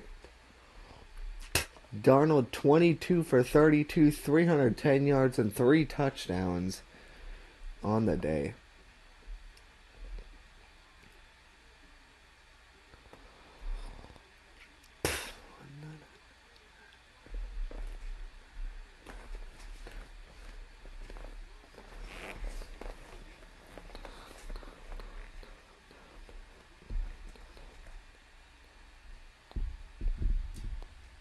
Under center, Darnold. Shaheed motions. Handoff up the middle to Walker, who falls forward for a gain.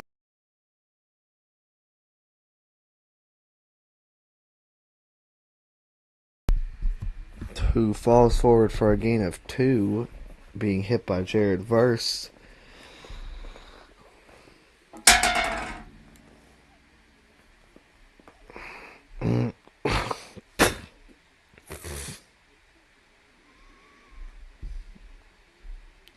And the Rams will call a timeout.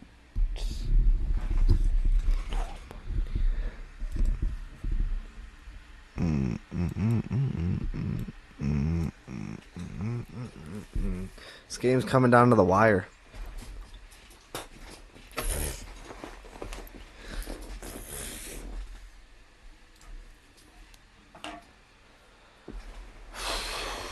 .326 left in the game. In the fourth quarter. Darnold in the backfield with a tight end who motioned to his left. The running back to his right. Play action, looking to throw.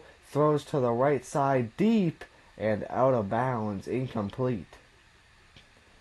Shaheed lit up right as he was about to catch that.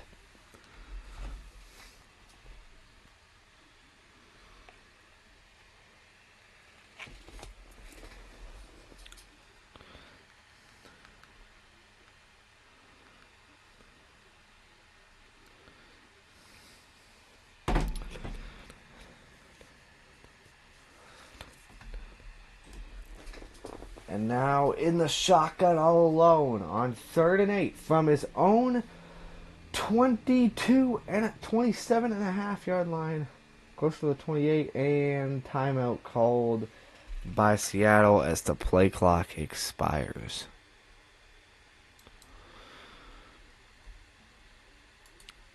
Na na na na na na na na na na na na na.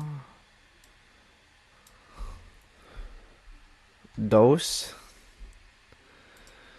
tres, cuatro, cinco, cinco, seis. Uno, dos, tres, cuatro. Really, dude? An ad? It's just a timeout. He couldn't see them, but he could hear them crunching twigs and shifting leaves. His heart pounded in his throat. Then, without thinking, his body finally snapped into motion. He jumped up, threw on his boots, and burst out of the tent. Hit him with the spine buster. Worse, what twisted the fear into something primal was that the footsteps had come from the direction he had entered the trail. Hit him with the fucking swanton bomb off the top of the tree. Deeper into the forest. He sprinted as fast as he could, crashing through brush and low branches. But behind him, he could hear more footsteps, multiple, and they weren't in sync. The sounds overlapped, too fast and scattered to just be one person. There were 2 of them, maybe more. For 5 straight minutes, he ran until his lungs burned and his legs begged for rest. He found a dense cluster of trees and dove into the underbrush, burying himself in leaves and tangled roots. He didn't move. He barely breathed. The footsteps faded, distant now, but he didn't dare come out. He waited, still and silent in the dark. Eventually, he knew he had to move. He crawled through the forest with branches cutting into his arms and legs. Every step was slow and careful. When the trees finally began to thin, he broke into one final sprint. He recognized the trailhead, the way out, and he ran without stopping. No one followed him after that. The forest was quiet, but the damage was done. He got back to his accommodation and immediately reported the incident to the police. They took his statement and promised to investigate, but he never heard anything back. To this day, Ryan believes the people who chased him were the same ones who built that bizarre shrine of carts and dolls. What they were doing out there, what they wanted, he doesn't know. But it was more than just a creepy encounter. To him, it felt ritualistic, cult-like. He finished his contract and returned home. Yeah, man. I mean, never left him. shopping cart Satan, man. He'll get you. The whistling and the feeling of helplessness. If there's anything to learn from this story, it would be to trust your instincts. If you find something that doesn't feel right, you should leave. Ryan almost didn't. He knows he might not have lived to tell the story if he had stayed. That's why you don't camp alone in the Me forest. experimenting with a slightly different style. If any of you have personal scary experiences that include photo From their own 27-yard line, Darnold back to pass, throws over the middle, caught by Cup, reaches forward for the first down, and let's see if they give it to him. He fumbled at the end of it, but he was already down. Let's see if they give him the first down. Very close.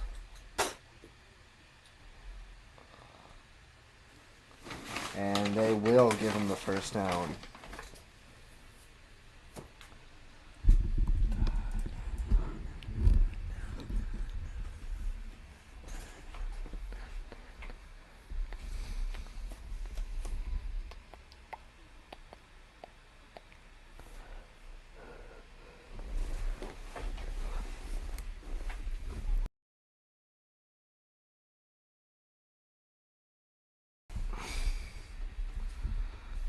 Oh, he's short, I think.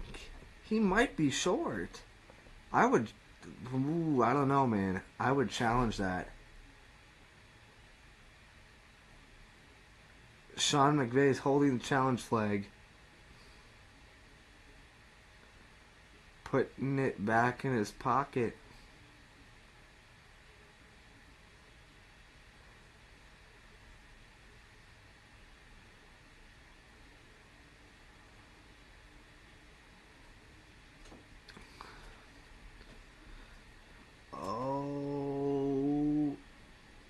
Oh, but he's short, I think. I think he's short. Oh, dude, he's short. You gotta throw a challenge flag here, dude. Is that Cam Akers, the Vikings legend? He didn't challenge it. 1st and 10, Sea Chickens. Shaheed motions Darnold under center. Handoff to Walker, who bounces it from the middle to the left side, but can't get anything going, and it'll be no gain and no loss. Just barely gets back to the line of scrimmage.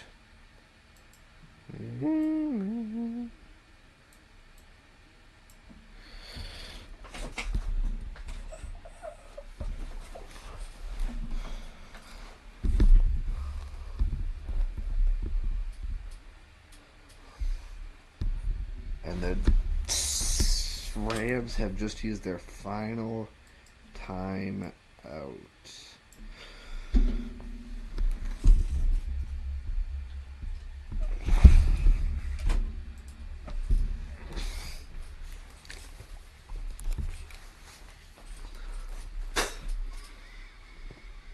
(24 for 35, 332 yards, and 3 touchdowns on the day for Slingin' Sammy Darnold, the Vikings legend. Shaheed motions, looking to pass. Darnold scrambles out right, throws, caught, first down, Smith-Njigba. And that's going to be a gain of 14. And that is not good at all for the Rams.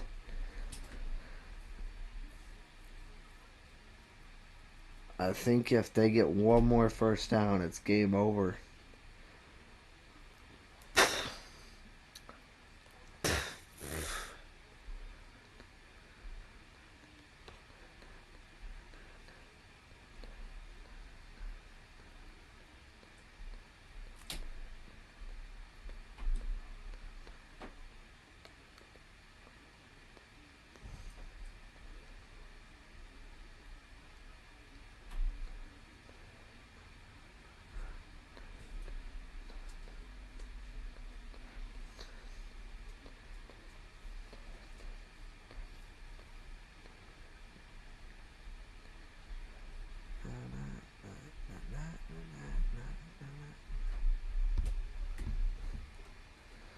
Ref is saying some bullshit.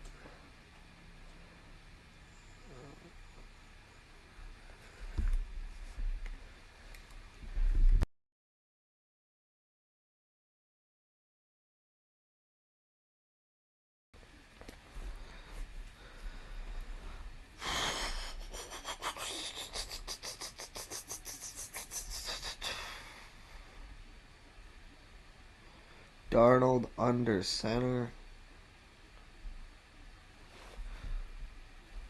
Bobo motions. Handoff up the middle to Walker. Tries to juke him in. Gets a gain of 2. 2:51 remaining in this fourth quarter in the game from now.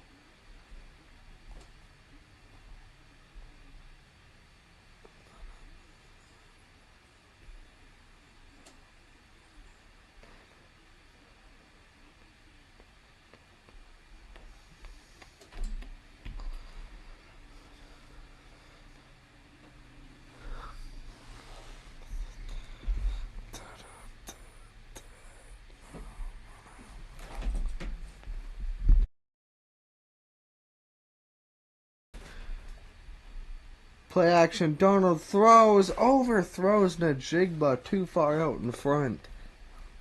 Flag on the play. 2:12 left in the fourth quarter in this game.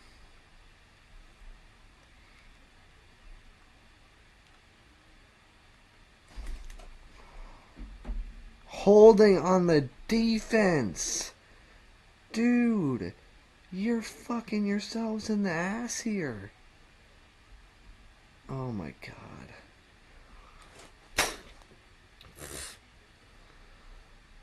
My god, man, come on.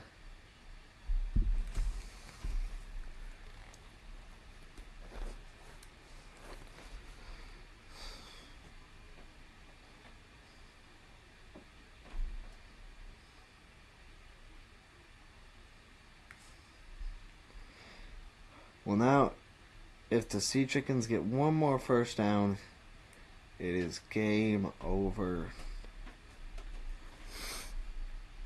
Handoff to Walker to the left side, powering forward. Gain of 5, maybe 6 or 7. Pushing the pile forward. And that's going to take us to the 2-minute warning.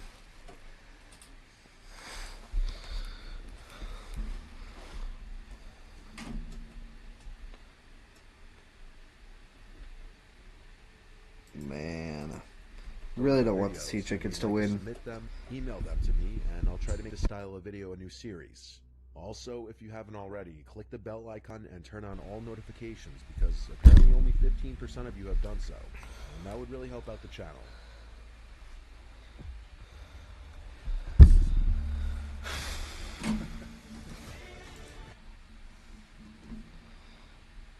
We'll just do this. On the 22nd of November, 2019, at around 8 p.m., a doorbell camera at a home in Harriet Creek Ranch, Texas, captured footage of a young girl approaching the front door. She was holding a flashlight and looked extremely distressed. She also kept checking behind her, likely to see if someone was following her or not. Help, please. Unfortunately for her, the house she approached was empty. The residents were away on vacation, so no one was there to answer. This made her even more panicked as she continued to beg for help. Please help! By the time the homeowners noticed the footage, it was already too late. The little girl was long gone, and there were no signs of her anywhere in the neighborhood. But the big question remained, who the girl was, and why she had come to their door in such a frightened state that night. The homeowners didn't recognize her, and she didn't look like any of the neighbors' kids either. So they contacted the police and also uploaded the footage online, hoping the video might reach someone with more information on her. Sadly, it's been 6 years since this footage was captured, and no one has been able to identify the young girl. That said, people online have come up with a few theories that might contain some truth. The more cynical side of the internet believes the girl was nothing more than bait for a group of robbers hiding just outside the camera's view. It's a known tactic where robbers send a scared-looking child or a woman to the front door. Out of concern, the homeowner opens the door to help, only for the robbers to appear from hiding and force their way inside. However, this theory doesn't really hold up when you consider just how genuinely distressed the girl sounded. Her voice and the frantic way she knocked seemed too real for a child that age to be faking. The more likely and more tragic theory is that this girl was 9-year-old Serenity Dennard, who had gone missing earlier that year. Serenity had been diagnosed with reactive detachment disorder and disruptive mood dysregulation disorder, which caused emotional... Okay, here we go. We're back from the ad break.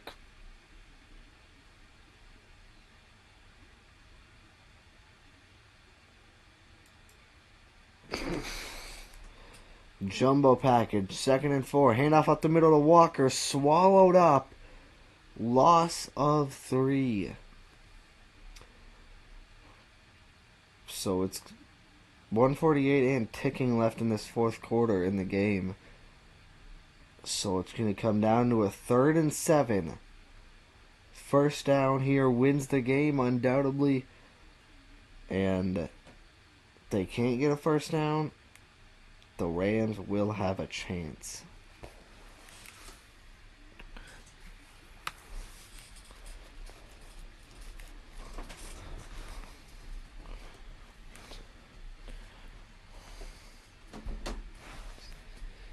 And play clock expires, but a timeout called by the Sea Chickens.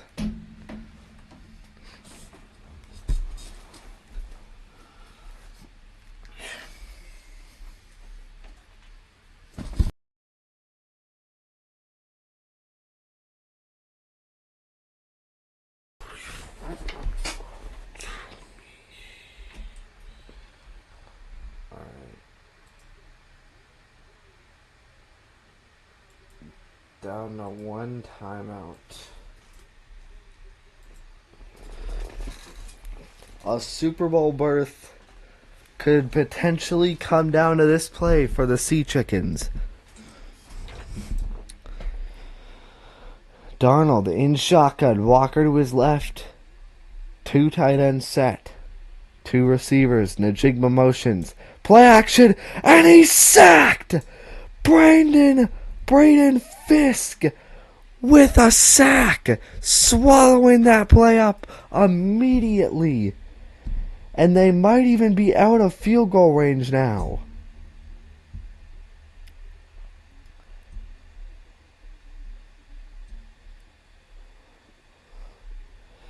They're close to field goal range. 44 seconds left.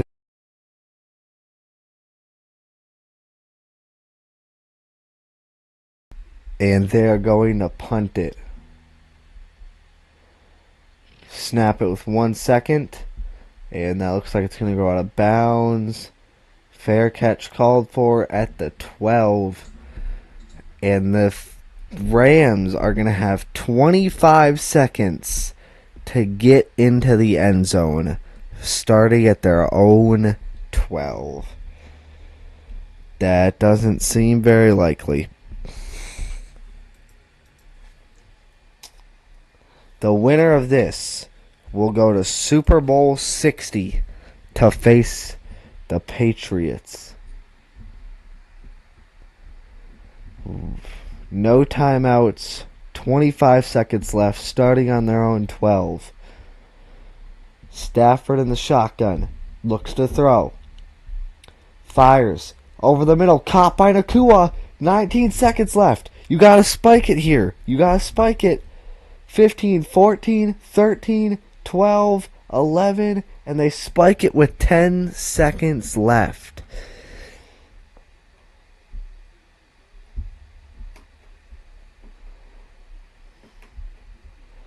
Ten seconds. From their own 30. Field goal does them no good.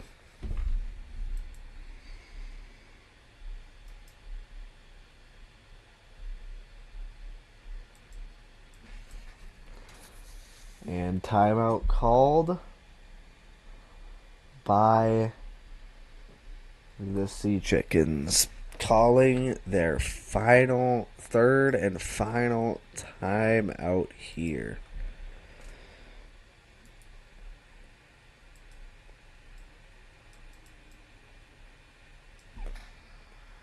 Bang.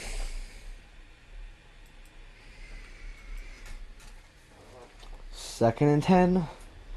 10 seconds left. Down by 4 from their own 30. 10 seconds to go 70 yards. I think what you got to do here, you got to try to get out of bounds, get a few yards, and then just hope for a Hail Mary. Back to pass. Stafford taking his time. Fires towards the sideline. Did he get out of bounds? No, he did not. And the game is over. And the Sea Chickens are allegedly headed to the Super Bowl. Oh my God.